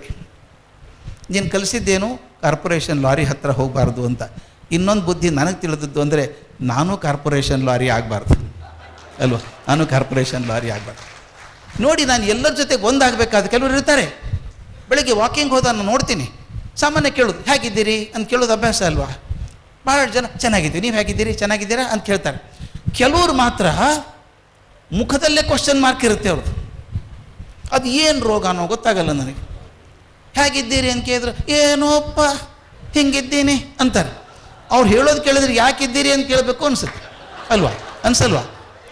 ನಾನು ಯಾಕೆ ಕೇಳಿದೆ ಅಂದರೆ, ಒಂದು ನಾನೇ ನಾಡಿ ಹಿಡ್ಕೊಂಡು ಪರೀಕ್ಷೆ ಡಾಕ್ಟರ್ ಕೇಳ್ತಿದ್ದೆ, ನಾನು ಹೇಗಿದ್ದೆ, ಚೆನ್ನಾಗಿದ್ದೀನಿ ಅಂತ ಹೇಳೋಕೆ ಏನು ಕಷ್ಟಪ್ಪ ನಮಗೆ. ನಾನು ಅದಕ್ಕೆ ಹೇಳೋದು, ದಯವಿಟ್ಟು ನನ್ನ ಸುತ್ತಮುತ್ತಲ ಅಂತ ಪಾಸಿಟಿವ್ ಆಗಿರೋ ಜನ ನನ್ನ ಜೊತೆಗಿದ್ದಾಗ ನನಗೆ ಗೊತ್ತಿಲ್ಲದ ಹಾಗೆ ಅವ್ರು ಒಂದಾಗ್ತೀನಿ, ಅವರೊಳಗೆ ಚೆನ್ನಾಗ್ತೀನಿ, ಸಂತೋಷ ಪಡ್ತೀನಿ. ಇದಾಗಬೇಕಾದದ್ದು. ಒಂದು ಚೂರು ನಾನು ದಾಟಿ ನೋಡಬೇಕು ಅಂತ ಹೇಳಿದ್ನೆಲ್ಲ, ಒಂದಾಗಬೇಕಾದ್ರೆ ದಾಟಿ ಹೋಗಬೇಕು. ಬರೀ ನಾನು ಅಂತ ಎಷ್ಟು ಅಂತ ನೋಡ್ಕೊಳ್ಳೋಕ್ಕಾಗತ್ತೆ. ಒಂದು ಹಡಗಿನಲ್ಲಿ ಪ್ರವಾಸಕ್ಕೆ ಹೋಗ್ತಿದ್ರು ಜನ, ಒಂದು 200-300 ಜನ ಪ್ರವಾಸಕ್ಕೆ ಹೊರಟಿದ್ದಾರೆ. ಒಂದು ವಾರದ ಪ್ರವಾಸ. ಎಲ್ಲ ದೋಸ್ತಿ ಆಯ್ತು ಹಡಗಿನಲ್ಲಿ ಇದ್ದವ್ರು ಎಲ್ಲರಿಗೂ. ಅವರೊಂದು ಐಡಿಯಾ ಮಾಡ್ಕೊಂಡಿದ್ರು, ಒಂದು ಲಾಟ್ರಿ ತೆಗಿಬೇಕು. ಲಾಟ್ರಿ ತೆಗೆದ್ರೆ 1 ಲಕ್ಷ ರೂಪಾಯಿ ಬರುತ್ತೆ, ಯಾರಿಗಾದ್ರೂ ಹಾಕ್ಬೋದು. ಎಲ್ಲರೂ ಹೇಳಿದ್ರಂತೆ, ನೀವೆಲ್ಲರೂ ನಿಮ್ಮ ಹೆಸರು ಬರೀರಿ ಒಂದು ಕಾಗದದಲ್ಲಿ, ಚೀಟಿ ಸುರುಳಿ ಮಾಡಿ ಈ ಡಬ್ಬದಲ್ಲಿ ಹಾಕಿ ಲಾಟ್ರಿ ಎತ್ತೀವಿ, ಯಾರಿಗೆ ಬರ್ತದೋ ಅವ್ರಿಗೆ 1 ಲಕ್ಷ ರೂಪಾಯಿ ಬರ್ತದೆ ಅಂತ. ಆ ಗುಂಪಲ್ಲಿ ಹೋಗ್ತಿರ್ಬೇಕಾದ್ರೆ ಈ ಹಡಗಿನಲ್ಲಿ ಕೆಲಸ ಮಾಡೋರು ಇರ್ತಾರಲ್ಲ ಸಾಕಷ್ಟು ಜನ, ಒಬ್ಬ ಹೆಣ್ಮಗಳು ಅಳ್ತಾ ಇದ್ಲಂತೆ. ಒಬ್ಬ ಹುಡುಗ ಕೇಳಿದೆ, ಯಾಕಮ್ಮ ಏನಾಯಿತು ಅಂತ ಕೇಳಿದ. ಆ ಕೇಳಿದ, ನನ್ನ ಮಗನಿಗೆ ಹುಷಾರಿಲ್ಲ ಸರ್, ಈ ಪ್ರವಾಸ ಮುಗಿದ್ಮೇಲೆ ಅವನು ಆಪ್ರೇಷನ್ ಮಾಡಿಸ್ಬೇಕಾಗಿದೆ, ಮಾಡ್ಸೋಕೆ ನನ್ನ ಕಡೆ ದುಡ್ಡಿಲ್ಲ, ಏನು ದೇವರೇ ಪಾರು ಮಾಡ್ಬೇಕು ನನ್ನ ಅಂತ ಅಳ್ತಾ ಇದ್ಲಕ್ಕೆ. ಈ ಹುಡುಗನ ಮನಸ್ಸು ಸ್ವಲ್ಪ ಕರಗ್ತು. ಅವನಂದ, ಒಂದು ಕೆಲಸ ಮಾಡೋಣ, ಆಯ್ತಮ್ಮ ನೋಡ್ತೀನಿ ಅಂದ. ಚೀಟಿ ಬರೀಬೇಕಲ್ಲ ತನ್ನ ಹೆಸರು ಬರೀಲಿಲ್ಲ ಅವನು. ಆ ಹೆಣ್ಮಗಳ ಹೆಸರು ಬರೋದು ರೋಲ್ ಮಾಡಿ ಹಾಕಿದ.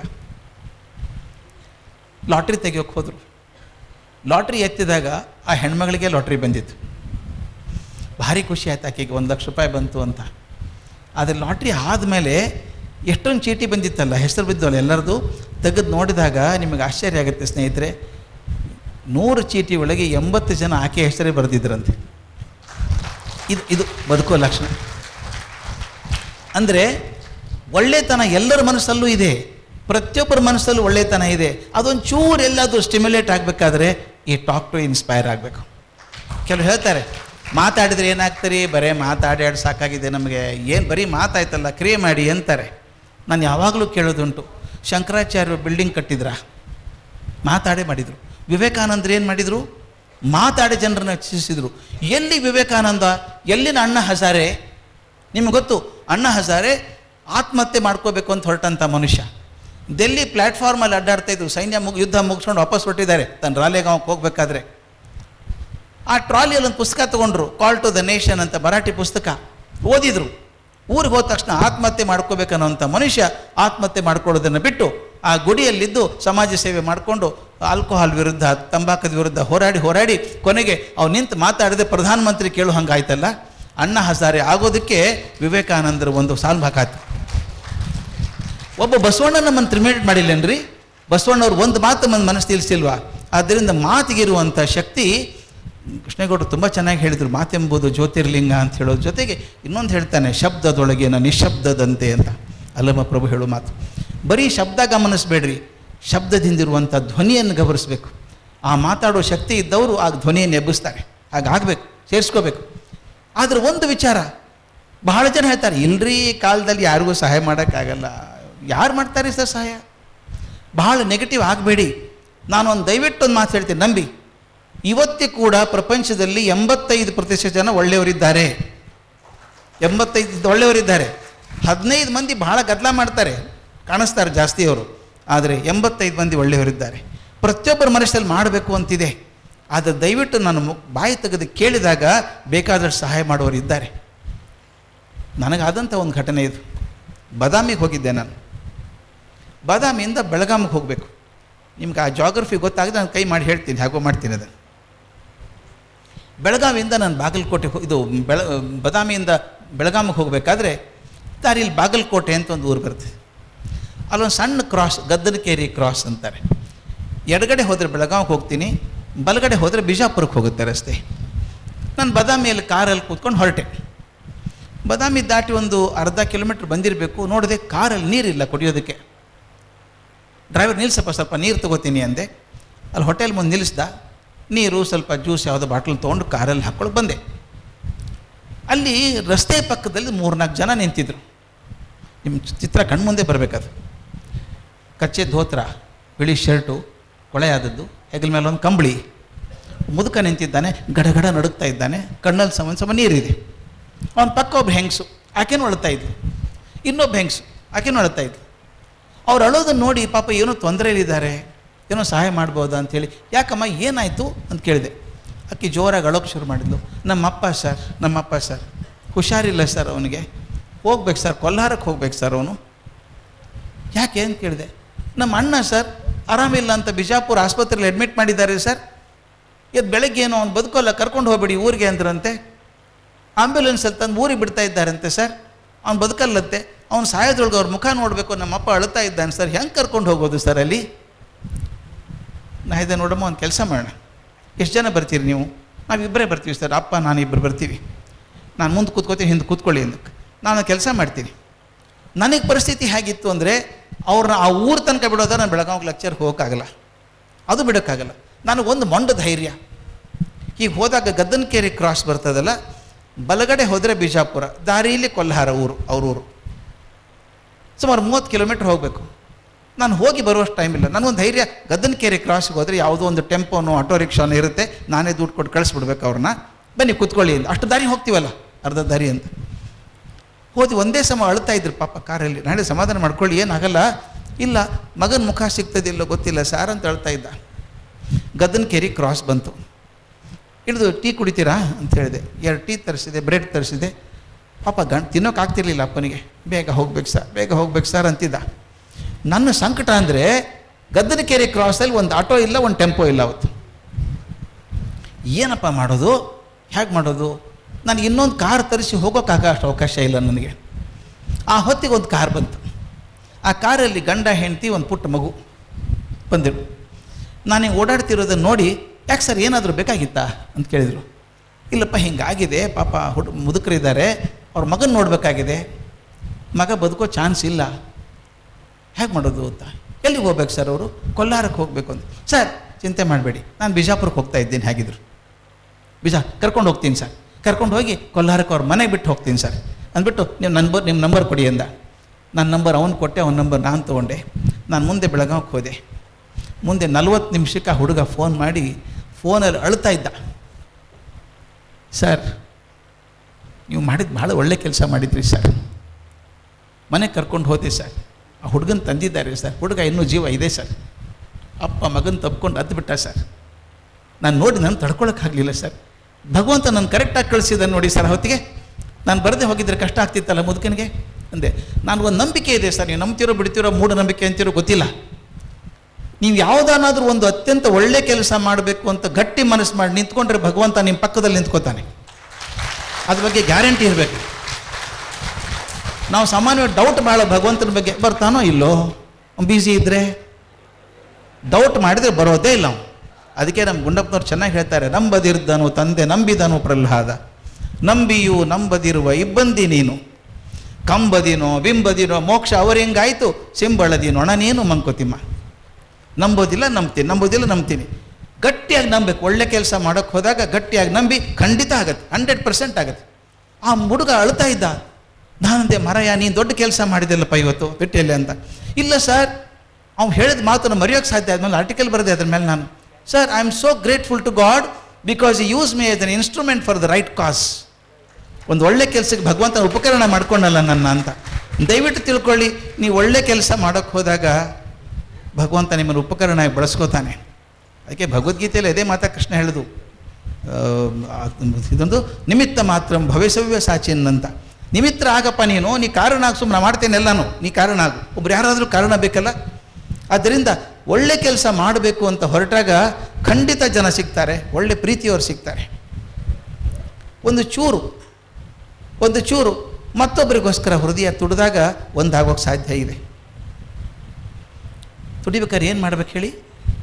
ಮಂದಿ ಹೇಳ್ತೀವಿ, ನಾವು ಏನಾದರೂ ಒಂದು ಚೂರು ಕೊಟ್ಟುಬಿಟ್ರೆ ಊರಿಗೆಲ್ಲ ಹೇಳ್ಕೊಂಬರ್ತೀವಿ, ನಾನೇ ಕೊಟ್ಟದ್ದು ಅದನ್ನು. ಒಂದು ದೇವಸ್ಥಾನಕ್ಕೆ ಹೋಗಿದ್ದೆ ನಾನು, ಉತ್ತರ ಕರ್ನಾಟಕದಲ್ಲಿ, ಗುಡ್ಡದ ಮೇಲೆ ಒಂದು ಸಣ್ಣ ದೇವಸ್ಥಾನ. ಹೋದರೆ ಅವರು ಪುರೋಹಿತರು ಕರ್ಕೊಂಡು ಹೋದರು, ಏನೂ ಕಾಣಿಸ್ತಾ ಇಲ್ಲ, ದೇವರು ಕತ್ಲೆ, ದೀಪ ಹಚ್ಚಿದ್ರು ಕಾಣಿಸ್ತಾ ಇಲ್ಲ. ಒಂದು ನಿಮಿಷ ಏರಿಸ್ತೆ, ಲೈಟ್ ಹಾಕಿಬಿಡ್ತೀನಿ ಅಂದ. ಹಾಕೋ ಮರಯ್ಯ ಅಂದೆ. ಲೈಟ್ ಹಾಕಿದ, ಆದರೂ ಏನು ಕಾಣಿಸ್ತಿಲ್ಲ. ಯಾಕೆ ಗೊತ್ತಾ? ಇರೋದೊಂದೇ ಟ್ಯೂಬ್ಲೈಟಲ್ಲಿ. ಆ ಟ್ಯೂಬ್ಲೈಟ್ ಮೇಲೆ ಕೆಂಪು ಮಸಿಯಿಂದ, ಕೆಂಪು ಬಣ್ಣದಿಂದ ಬರೆದಿದ್ದಾರೆ, ಇಂಥವ್ರ ಮೊಮ್ಮಗ, ಇಂಥವ್ರ ಮಗ, ಇಂಥವ್ರ ನೆನಪಿಗೋಸ್ಕರ ಕೊಟ್ಟಂಥ ಟ್ಯೂಬ್ಲೈಟು ಅಂತ. ಇದು ಕೊಡೋದಂತಾರ, ಇದನ್ನು ಅಡ್ವರ್ಟೈಸ್ಮೆಂಟ್ ಅಲ್ವ ಅದು. ಅದರಿಂದ ಕೊಡೋದಿದ್ದರೆ ನಿಜವಾಗಲೂ ಮನಸ್ಸಿಂದ ಕೊಡಿ, ತುಂಬ ಚೆನ್ನಾಗಿ ಕೆಲಸ ಆಗುತ್ತೆ. ನಾನು ಭಾಳ ವರ್ಷ ಕಾಲೇಜಲ್ಲಿ ಪ್ರಿನ್ಸಿಪಾಲ್ ಆಗಿದ್ದೆ. ಅದು ಹೆಂಗೆ ತಡ್ಕೊಂಡ್ರು, ನನ್ನ ಸ್ಟೂಡೆಂಟ್ ಒಬ್ಬರು ಬಂದಿದ್ದಾರೆ ಇಲ್ಲಿ, 36 ವರ್ಷದಿಂದ ಸ್ಟೂಡೆಂಟ್ ಆಗಿದ್ದವರು.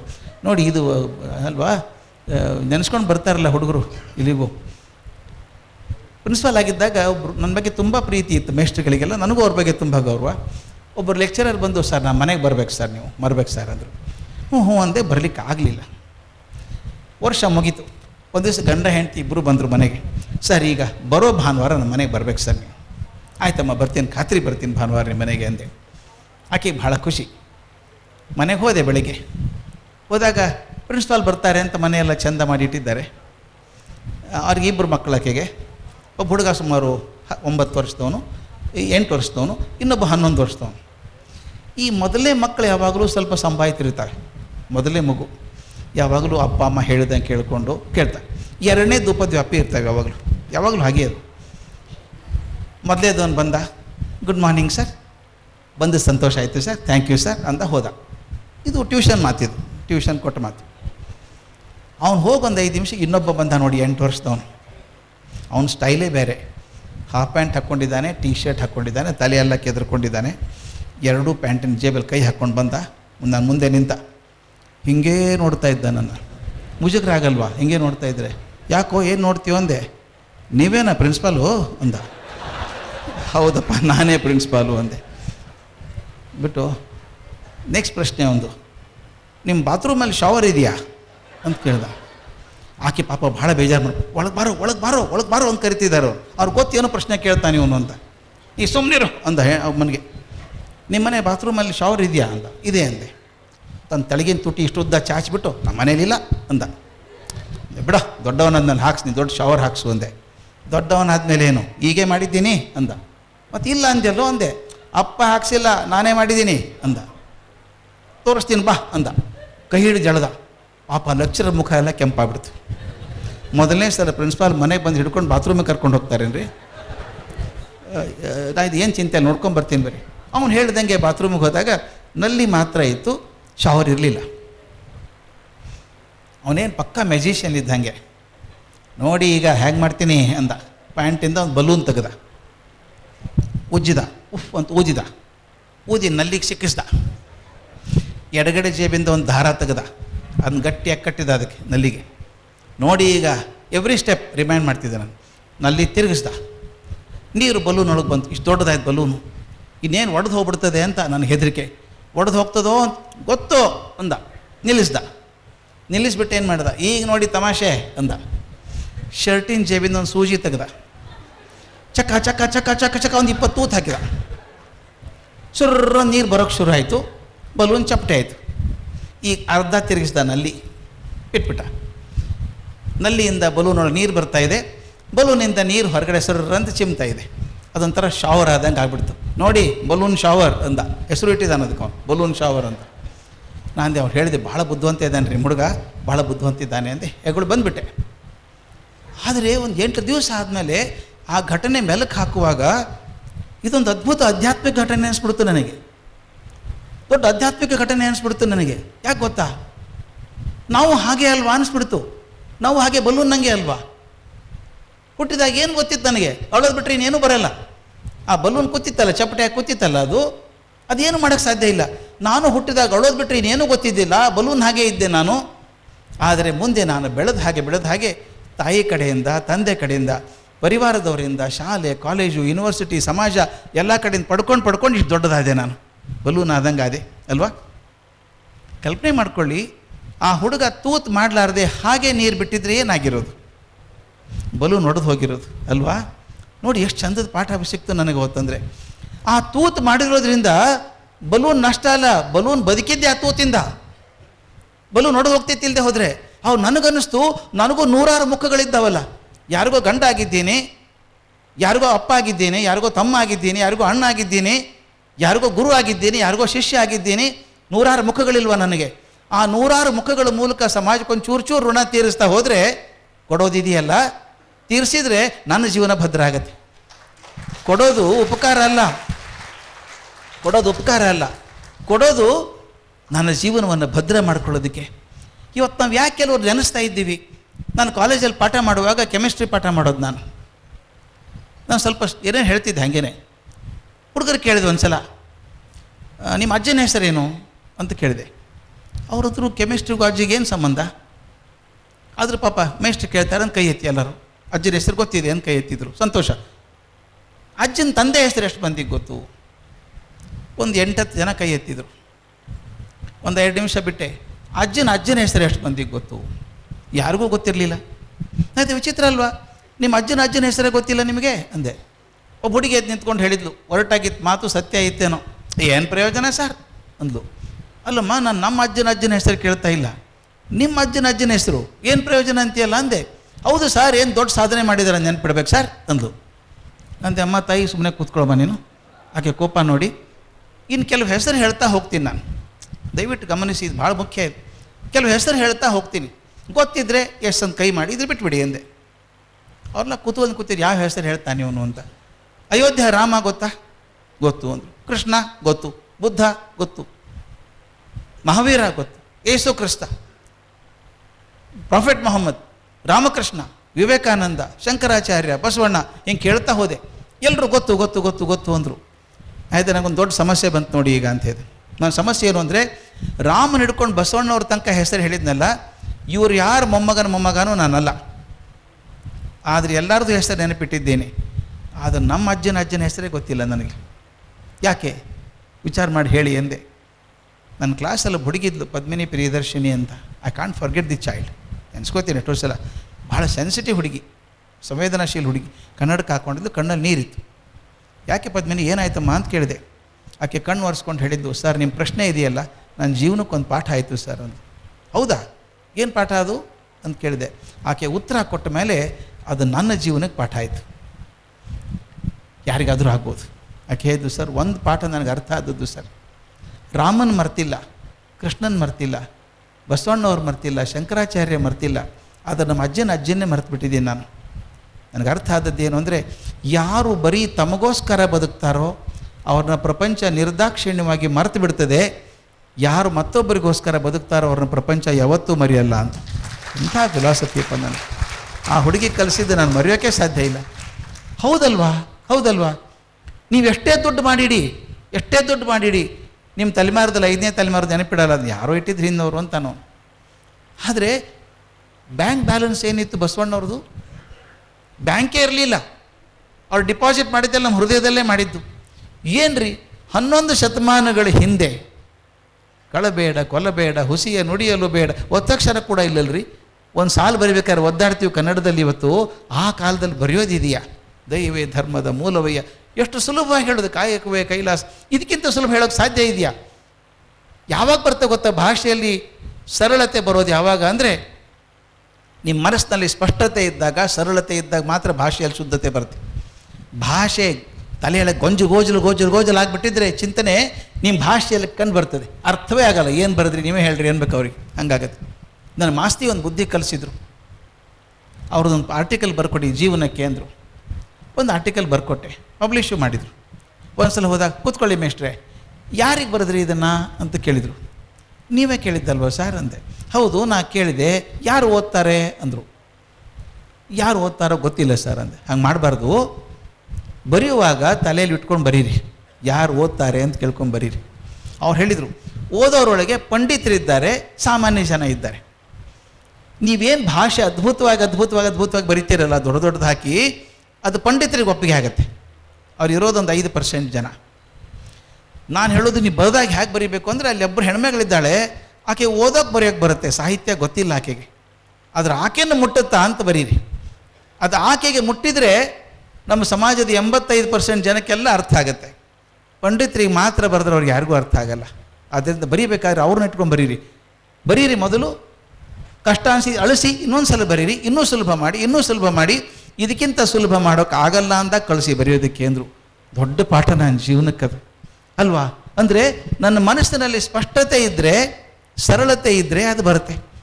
ಮನಸ್ಸು ಸರಳತೆ ಬರೋದು ಹೇಗೆ ಅಂತ ಹೇಳಿದ್ನಲ್ಲ, ಒಳ್ಳೆಯವ್ರ ಜನ ಇರಬೇಕು, ಒಳ್ಳೆ ವಿಚಾರ ಓದಬೇಕು, ಒಳ್ಳೆ ಗ್ರಂಥ ಓದಬೇಕು, ಅದಾದಾಗ ಬರ್ತದೆ. ನಾನು ಮಾತಾಡ್ತಾ ಹೇಳಿದೆ, ಬರೀ ನನಗೋಸ್ಕರ ಬದುಕಿದಾಗ ಪ್ರಪಂಚನ ನಿರ್ದಾಕ್ಷಿಣ್ಯವಾಗಿ ಮರೆತು ಬಿಡ್ತದೆ, ಮತ್ತೊಬ್ಬರಿಗೋಸ್ಕರ ಬದುಕಿದಾಗ ನಾನು ಯಾರೂ ಮರೆಯಲ್ಲ. ಅಂದರೆ ಒಂದು ಮಾತು ಇಷ್ಟೇ, ಹಾಗೆ ನಾನು ಸನ್ಯಾಸಿ ಆಗಿಬಿಡ್ಬೇಕಾ ಎಲ್ಲ ಮಾರಿಬಿಟ್ಟು? ಇಲ್ಲ, ಚೆನ್ನಾಗೇ ಬದುಕಿ, ಪ್ರಾಮಾಣಿಕವಾಗಿ ಗಳಿಸಿ. ಆದರೆ ಪಕ್ಕದಲ್ಲಿ ಕುಳಿತಂಥವ್ರ ಕಣ್ಣಲ್ಲಿ ಒಂದು ಹನಿ ನೀರು ಬಂದಾಗ ವಸ್ತ್ರ ತೆಗೆದು ಒರೆಸುವಷ್ಟಾದರೂ ಮನುಷ್ಯತ್ವ ಬರದೇ ಹೋದರೆ ನನ್ನ ಜೀವನಕ್ಕೆ ಏನೂ ಅರ್ಥ ಇಲ್ಲ ಅನಿಸ್ಬಿಡುತ್ತೆ. ಈ ಒಂದಾಗೋದಂದ್ರೆ ಪಕ್ಕದಲ್ಲಿ ಕೂತವ್ರು ಸಹಾನುಭೂತಿ ತೋರಿಸ್ಬೇಕು. ನಾನು ಸಹಾನುಭೂತಿ ತೋರಿಸೋದು ಯಾವಾಗ? ಅವ್ರು ನಮ್ಮವರು ಅಂತ ಅನ್ನಿಸಿದಾಗ, ಇವನ ಆರವ ಅನ್ನೋದು ಬೇಕಾಗಿಲ್ಲ ಅಂತ ಹೇಳಿದ್ದು. ಆದ್ದರಿಂದ ನಾನು ಜಾಸ್ತಿ ಹೊತ್ತು ಮಾತಾಡಲ್ಲ, ಯಾಕೆ ನನಗೇ ಲೇಟ್ ಆಗುತ್ತೆ ಬೆಂಗಳೂರು ಹೋಗೋದಕ್ಕೆ. ಒಂದು ಮಾತನ್ನು ಹೇಳಿ ಮುಗಿಸ್ತೀನಿ ಸ್ನೇಹಿತರೆ, ನನಗೆ ಭಾಳ ಅತ್ಯಂತ ಇಷ್ಟವಾದ ಮಾತದು. ಸೈಂಟ್ ಜಾನ್ ಅಂತ ಇದ್ದ, ನೀವು ಕೇಳಿರಬೇಕು. ಸೈಂಟ್ ಜಾನ್ ಅಂತ ಯೇಸು ಕ್ರಿಸ್ತನ ಜೊತೆಗೆ ಬದುಕಿದಂಥವನು. ಯೇಸು ಕ್ರಿಸ್ತ let there be light and there was light ಅಂದಾಗ ಜಾನ್ ಪಕ್ಕದಲ್ಲೇ ಇದ್ದವನು. ಯೇಸು ಕ್ರಿಸ್ತ ಸಿ ಆಫ್ ಗ್ಯಾಲಿಲಿ, ನಾನು ಅಲ್ಲಿ ನೋಡಿ ಬಂದಿದ್ದೀನಿ, ಭಾಳ ತಮಾಷೆ ಮಾಡ್ತಾರೆ ಅಲ್ಲಿ. ಆ ಗ್ಯಾಲಿಲಿ ಸಮುದ್ರ ನಡ್ಕೊಂಡು ಹೋದ ಯೇಸು ಕ್ರಿಸ್ತ ಅಂತ. ಮೊದಲು ಬೋಟಲ್ಲಿ ಹೋದಂತೆ, ಅಲ್ಲಿ ವಾಪಸ್ ನಡ್ಕೊಂಬಂದ ನೀರಲ್ಲಿ ಅಂತ. ಅಲ್ಲಿ ಜನ ತಮಾಷೆ ಮಾಡ್ತಾರೆ. ಗ್ಯಾಲಿಲಿಗೆ ಹೋದಾಗ ಆ ಬೋಟ್ ಮನ್ ಇರ್ತಾರಲ್ಲ, ಬೋಟ್ ಕರ್ಕೊಂಡು, ಈಗೂ ಇದೆ ಅದು, ಕರ್ಕೊಂಡು ಹೋಗ್ತಾರೆ ನಿಮ್ಮನ್ನು. ಈ ಜಾಗಕ್ಕೆ ಜೀಸಸ್ ಬಂದಿದ್ದರು, ಇಲ್ಲಿಂದ ನಡ್ಕೊಂಡು ಹೋದರು ಅಂತ ಹೇಳ್ತಾರೆ. ಒಬ್ಬ ಹೋಗ್ಬೇಕಾದ್ರೆ ಕೇಳಿದಂತೆ, ಎಷ್ಟು ಕೊಡ್ಬೇಕಪ್ಪ ನಿನಗೆ ಬೋಟಿಗೆ ಹೋಗಿ ಬರೋದಕ್ಕೆ ಅಂತ ಕೇಳಿದಂತೆ. ಏನಿಲ್ಲ, ಇಂಡಿಯನ್ ರೂಪಾಯಿ ಹೇಳ್ಬೇಕಾರೆ ಇಂಡಿಯನ್ 10 ರೂಪಾಯಿ ಕೊಟ್ಟರೆ ಸಾಕು. ಇಷ್ಟು ಚೀಪಾ? ಹೌದು, ಜೀಸಸ್ ಕ್ರೈಸ್ಟ್ ಹೋದ ಜಾಗ ಅಲ್ವಾ ಅಂದಂತೆ. ಇವನು ಹೋದ, ಅಲ್ಲಿ ಬೋಟ್ ನಿಲ್ಲಿಸ್ದವನು, ವಾಪಸ್ ಬರ್ಬೇಕಲ್ಲ ಇನ್ನು. ಅದು ಸಿ ಅಂತಾರೆ, ಸಮುದ್ರ ಅಲ್ಲ, ಅದು ಕೆರೆ. ಆ್ಯಕ್ಚುಲಿ 832 ಸ್ಕ್ವೇರ್ ಕಿಲೋಮೀಟ್ರ್ ಇದೆ, ಅದರಿಂದ ಸಮುದ್ರ ಕಂಡಂಗೆ ಕಾಣಿಸುತ್ತೆ. ಅಲ್ಲಿ ಕರ್ಕೊಂಡು ಹೋದ. ಇನ್ನು ವಾಪಸ್ ಹೋಗೋಣ ನಡಿಪ್ಪ ಅಂದವನು. ವಾಪಸ್ ಹೋಗ್ಲಿಕ್ಕೆ 5,000 ರೂಪಾಯಿ ಅಂದವನು. ಅಯ್ಯೋ ಕತೆ ಅಂದವನು. ಅಲ್ಲಪ್ಪ 10 ರೂಪಾಯಿ ಬರೋದಕ್ಕೆ ಸರ್, ವಾಪಸ್ ಹೋಗೋದು 5,000 ರೂಪಾಯಿ ಅಂದ. ಅದಕ್ಕೇನಂತ, no wonder Jesus walked back ಅಂತ. ಅದಕ್ಕೆ ನಡ್ಕೊಂಡು ಹೋದ ಜೀಸಸ್ ಕ್ರೈಸ್ಟ್ ಅಂತ ತಮಾಷೆ ಮಾಡ್ತಾರೆ. ಅದು ನೋಡಿ ಹೇಗಿದೆ. ಯಾಕೆ ಹೇಳಿದೆ ಅಂದರೆ, ಸೇಂಟ್ ಜಾನ್ ಅನ್ನೋನು ನಡ್ಕೊಂಡು ಹೋಗೋನ ಜೊತೆ ಹೋದವನು. 5,000 ಜನಕ್ಕೆ ಸಿ ಆಫ್ ಗಲೀಲಿ ಮೇಲೆ ಊಟಕ್ಕೆ ಹಾಕಿದಾಗ ಅಲ್ಲಿದ್ದವನು. ಯೇಸು ಕ್ರಿಸ್ತನಿಗೆ ಶಿಲ್ಬೆ ಮೇಲೆ ಹೊತ್ಕೊಂಡು ಹೋದಾಗ ಅವನ ಜೊತೆಗೆ ಹೋದವನು. ಬಿಕ್ಕಿ ಬಿಕ್ಕಿ ಹತ್ತವನು, ಬಿಡಿಸಿ ನನ್ನ ಸ್ನೇಹಿತನ ಅಂತ ಕೇಳ್ಕೊಂಡವನು. ಶಿಲ್ಬೆಗೆ ಏರಿಸಿದಾಗ ಹತ್ತವನು. ಕೊನೆಗೆ 3 ದಿವಸ ಇಳಿಸಿದಾಗ ಅವನ ಜೊತೆಗಿದ್ದಂಥವನು. ಯೇಸು ಕ್ರಿಸ್ತನ ಪ್ರತಿಯೊಂದು ಜೀವನದ ಹಂತದಲ್ಲಿ ಜೊತೆಗಿದ್ದವನು ಸೇಂಟ್ ಜಾನ್. ಮುಂದೆ ಭಾಳ ವರ್ಷ ಬದುಕಿದವನು, 91 ವರ್ಷ ಬದುಕಿದ್ದ. ಕೊನೆಗೆ ಇದು ಭಾಳ ಫೇಮಸ್ ಸರ್, ಅದೊಂದು ಮಾತು ಹೇಳ್ತೀವಿ, ಎಲ್ಲರ ಮನಸ್ಸಲ್ಲಿ ಇದು ಕಡೆ ಮಾತು ಒಂದು ಉಳಿದ್ರೆ ಸಾಕು. ಸೇಂಟ್ ಜಾನ್ 91 ವರ್ಷ ಆದಾಗ ಅಶಕ್ತತೆ ಆಯಿತು, ಇನ್ನು ಜಾಸ್ತಿ ದಿವಸ ಬದುಕಲ್ಲ ಅಂತ ಅನ್ನಿಸಿದಾಗ ಸೇಂಟ್ ಜಾನ್ ಲಾಸ್ಟ್ ಲೆಕ್ಚರ್, ಇನ್ನು ಕಡೆ ಲೆಕ್ಚರ್ ಕೊಡಬೇಕು ಅವ್ರದ್ದು. ಜೆರೂಸಲೇಮಲ್ಲಿ ಕೂಡಿಸ್ಬಿಟ್ರು, 1000 ಜನ ಕೂತ್ಬಿಟ್ರು. ಆಗಿನ ಕಾಲದಲ್ಲಿ ಮೈಕ್ ಇಲ್ಲ, ಹಿಂಗೆ ತುತ್ತೂರಿ ಥರ ಹಿಡ್ಕೋಬೇಕು. ಸೇಂಟ್ ಜಾನ್ ಬಂದ, ಎಲ್ಲರೂ ನೋಡ್ಬೇಕು ಅವನ್ನ, ಯೇಸು ಕ್ರಿಸ್ತನ ಜೊತೆಗೆ ಇದ್ದವನು ಇವನು ಅಂತ ಹೇಳಿದರು. ಆತ ಬಂದು ಕೈ ಹಿಡ್ಕೊಂಡು ನಿಧಾನಕ್ಕೆ ಕಟ್ಟೆ ಮೇಲೆ ಏರಿದ, ಕೂತ್ಕೊಂಡ. ಹಿಂಗೆ ನೋಡಿದ ಎಷ್ಟು ಜನ ಇದ್ದಾರೆ ಅಂತೆಲ್ಲ ನೋಡ್ದ. ಅವನು ಪರಿಚಯ ಮಾಡಿದವನು 15 ನಿಮಿಷ ಪರಿಚಯ ಮಾಡಿದ. ಇವನು ಯಾರು ಅಂದ್ಕೊಂಡಿದ್ದೀರಿ? ಸೇಂಟ್ ಜಾನ್, ಯೇಸು ಕ್ರಿಸ್ತನ ಜೊತೆಗಿದ್ದವನು, ಎಡೆಬಿಡದ ಸಂಗಾತಿ ಆತ. ಇವತ್ತು ಕಡೆ ಲೆಕ್ಚರ್ ಒಂದು ಮಾತಾಡಬೇಕು ಅಂತ ಬಂದಾಗ ಕಟ್ಟೆ ತುದಿಗೆ ಬಂದ ಜಾನ್. ಒಂದೊಬ್ಬರು ತುತ್ತೂರಿ ಹಿಡ್ಕೊಂಡ್ರು. ಸೇಂಟ್ ಜಾನ್ ಹಿಂಗೆ ನೋಡಿದ ಎಲ್ಲರನ್ನೂ, ವಯಸ್ಸಾದ ಕಣ್ಣುಗಳು ನೋಡಿಬಿಟ್ಟು ಹೇಳಿದಂತೆ, ಲವ್ ಎವ್ರಿಬಡಿ ಅರೌಂಡ್ ಯು. ನಿಮ್ಮ ಸುತ್ತಮುತ್ತಲು ಇರೋರು ಎಲ್ಲರನ್ನೂ ಪ್ರೀತಿ ಮಾಡಿ, ಯಾರಲ್ಲೂ ಭೇದ ಮಾಡಬೇಡಿ, ಎಲ್ಲರ ಜೊತೆಗೂ ಸಂತೋಷವಾಗಿರಿ ಅಂದ. ಹೋಗಿ ಕೂತ್ಕೊಂಡ್ಬಿಟ್ಟ. ಮುಗಿತು ಲಾಸ್ಟ್ ಲೆಕ್ಚರ್. ಮುಂದೆ ಅಂದರು ಇವನು ತಾಸಾದರೂ ಮಾತಾಡ್ತಾನೆ, ಆ ಘಟನೆಗಳನ್ನೆಲ್ಲ ಹೇಳ್ತಾನೆ ಅಂತ ಅಂದ್ಕೊಂಡಿದ್ವಿ. ಆತ ಏನೂ ಹೇಳಲಿಲ್ಲ, ಬರೀ love everybody around you, be kind to everybody, ಇದೇ ಹೇಳಿಬಿಟ್ಟ. ಎಲ್ಲರೂ ಚೆನ್ನಾಗಿ ಬದುಕಿ ಅಂತ ಹೇಳ್ದ. ನಾನು ಎಷ್ಟೋ ಸಲ ಅನ್ಕೋತೀನಿ, ಯಾಕೆ ಹಂಗೆ ಮಾಡಿದ ಜಾನ್ ಅಂದರೆ, ಬಹುಶಃ 1ನೇ ಶತಮಾನದ ಜನಕ್ಕೆ ಅದೊಂದೇ ಸಂದೇಶ ಬೇಕಾಗಿತ್ತು, ಉಳ್ಕಿದೇನು ಬೇಕಾಗಿರಲಿಲ್ಲ. ಲವ್ ಎವ್ರಿಬಡಿ, ಎಲ್ಲರನ್ನೂ ಪ್ರೀತಿ ಮಾಡಿ, ಯಾರನ್ನೂ ವಿನಾಕಾರಣ ದ್ವೇಷ ಮಾಡಬೇಡಿ ಅಂತ ಹೇಳಿದಂಥದ್ದು ಒಂದೇ ಮಾತದು. ನನಗನ್ಸೋ ಮಟ್ಟಿಗೆ 1ನೇ ಶತಮಾನಕ್ಕೆ ಮಾತಾರಲ್ಲ, ಇವತ್ತು 21ನೇ ಶತಮಾನಕ್ಕೂ ಅದು ಒಂದೇ ಮಾತು ಸಾಕು ಅನಿಸುತ್ತೆ ಅಲ್ವಾ? ಆ ಮಾತನ್ನು ನೆನೆಸ್ಕೋಬೇಕು ನಾವು. ಎಲ್ಲರೊಳಗೆ ಒಂದಾಗ ಯಾರ ಬಗ್ಗೆನೂ ದ್ವೇಷ ಬೇಕಾಗಿಲ್ಲ, ಯಾರ ಬಗ್ಗೆನೂ ಕೋಪ ಬೇಕಾಗಿಲ್ಲ. ಬದುಕಿದ್ರೆ ಜೇನು ಹುಳದ ಹಾಗೆ ಬದುಕೊಂಡ್ರಿ ನಾವು. ನನಗೆ ಭಾಳ ಇಷ್ಟ ಜೇನು ಹುಳ ಅಂದರೆ, ಕಚ್ಚಿಸ್ಕೊಂಡಿದ್ದೀನಿ, ಆದರೂ ಪ್ರೀತಿ ಅದ್ರ ಬಗ್ಗೆ. ಜೇನು ಹುಳದ ಹಂಗೆ ಬದುಕಬೇಕು. ಯಾಕೆ ಗೊತ್ತಾ? ಕಾಡಲ್ಲಿ 10 ಮೈಲ್ ಹರ್ಕೊಂಡು ಹೋಗುತ್ತೀರಿ ಜೇನು ಹುಳ. ಏನು ಹುಡ್ಕೊಂಡು ಹೋಗುತ್ತೆ ಅದು? ಹೂವೇ ಹುಡ್ಕೊಂಡು ಹೋಗೋದು. ಎಷ್ಟು ಚಂದದ ಹುಳ ಅದು. ಹೂವಿನ ಬಣ್ಣ ಕಿತ್ಕೊಳ್ಳಲ್ಲ, ರೂಪ ಕಿತ್ಕೊಳ್ಳಲ್ಲ, ಅದರ ನಾಜೂಕ್ ಕಿತ್ಕೊಳ್ಳಲ್ಲ, ಸುವಾಸನೆ ಕಿತ್ಕೊಳ್ಳಲ್ಲ. ಒಳಗಡೆ ಹೋಗಿ ಒಂದಿರುವಂಥ ಒಂದು ಹನಿ ರಸ ತೊಗೊಂಬರ್ತದೆ, ತನಗೆ ಮತ್ತೊಬ್ಬರಿಗೆ ಕೊಟ್ಟು ಹೋಗ್ತದಲ್ಲ. ದಾರಿಲಿ ಒಂದು ಎಮ್ಮೆ ಸತ್ತು ಬಿದ್ದಿದೆ, ಅದ್ರ ಹತ್ರ ಹೋಗಲ್ಲ. ಅದು ನೋಣ ಹೂವಿನ ಹತ್ರ ಹೋಗಲ್ಲ, ಎಮ್ಮೆ ಹತ್ರನೇ ಹೋಗೋದದು. ನಾವು ಹೇಗೆ ಬದುಕಬೇಕು? ನಾನು ಬದುಕಿದ್ರೆ ಜೇನು ಹುಳದ ಹಾಕಿ ಬದುಕಬೇಕು. ಹುಡ್ಕೊಂಡು ಹೋಗ್ಬೇಕು, ಹೂವೇ ಹುಡ್ಕೊಂಡು ಹೋಗ್ಬೇಕು. ಎಲ್ಲಿ ಒಳ್ಳೇದಿದೆಯೋ, ಎಲ್ಲಿ ಸಂತೋಷ ಇದೆಯೋ, ಎಲ್ಲಿ ಸುಖ ಇದೆಯೋ, ಎಲ್ಲಿ ಪ್ರೀತಿ ಇದೆಯೋ, ಎಲ್ಲಿ ಅಂತಃಕರಣ ಇದೆಯೋ, ಎಲ್ಲಿ ಸ್ನೇಹ ಇದೆಯೋ ಅಲ್ಲಿ ಹೋಗಬೇಕು. ಹೋದಾಗ ನಾನು ಅವರೊಳಗೆ ಒಂದಾಗ್ತೀನಿ. ಆದಾಗ ಈ ಟ್ರಸ್ಟಿನ ಕಲ್ಪನೆ ಸಾಕಾರ ಆಗ್ತದೆ. ಈ ಟ್ರಸ್ಟು ಚೆನ್ನಾಗಿ ಬೆಳೀಲಿ, ಸಾಕಷ್ಟು ಕಾರ್ಯಕ್ರಮಗಳನ್ನು ಹಾಕ್ಕೊಳ್ಳೋದ್ರ ಜೊತೆಗೆ ಸಾಕಷ್ಟು ಜನ ಬಂದು ಸಾಕಷ್ಟು ತರುಣರ ಮನಸ್ಸಲ್ಲಿ, ಹಿರಿಯರ ಮನಸ್ಸಲ್ಲಿ ಒಳ್ಳೆಯ ಭಾವನೆಗಳನ್ನು ಉದ್ದೀಪನಗೊಳಿಸಲಿ ಅಂತ ಪ್ರಾರ್ಥನೆ ಮಾಡಿ ನನ್ನ ಮಾತು ಮುಗಿಸ್ತೇನೆ. ನಮಸ್ಕಾರ.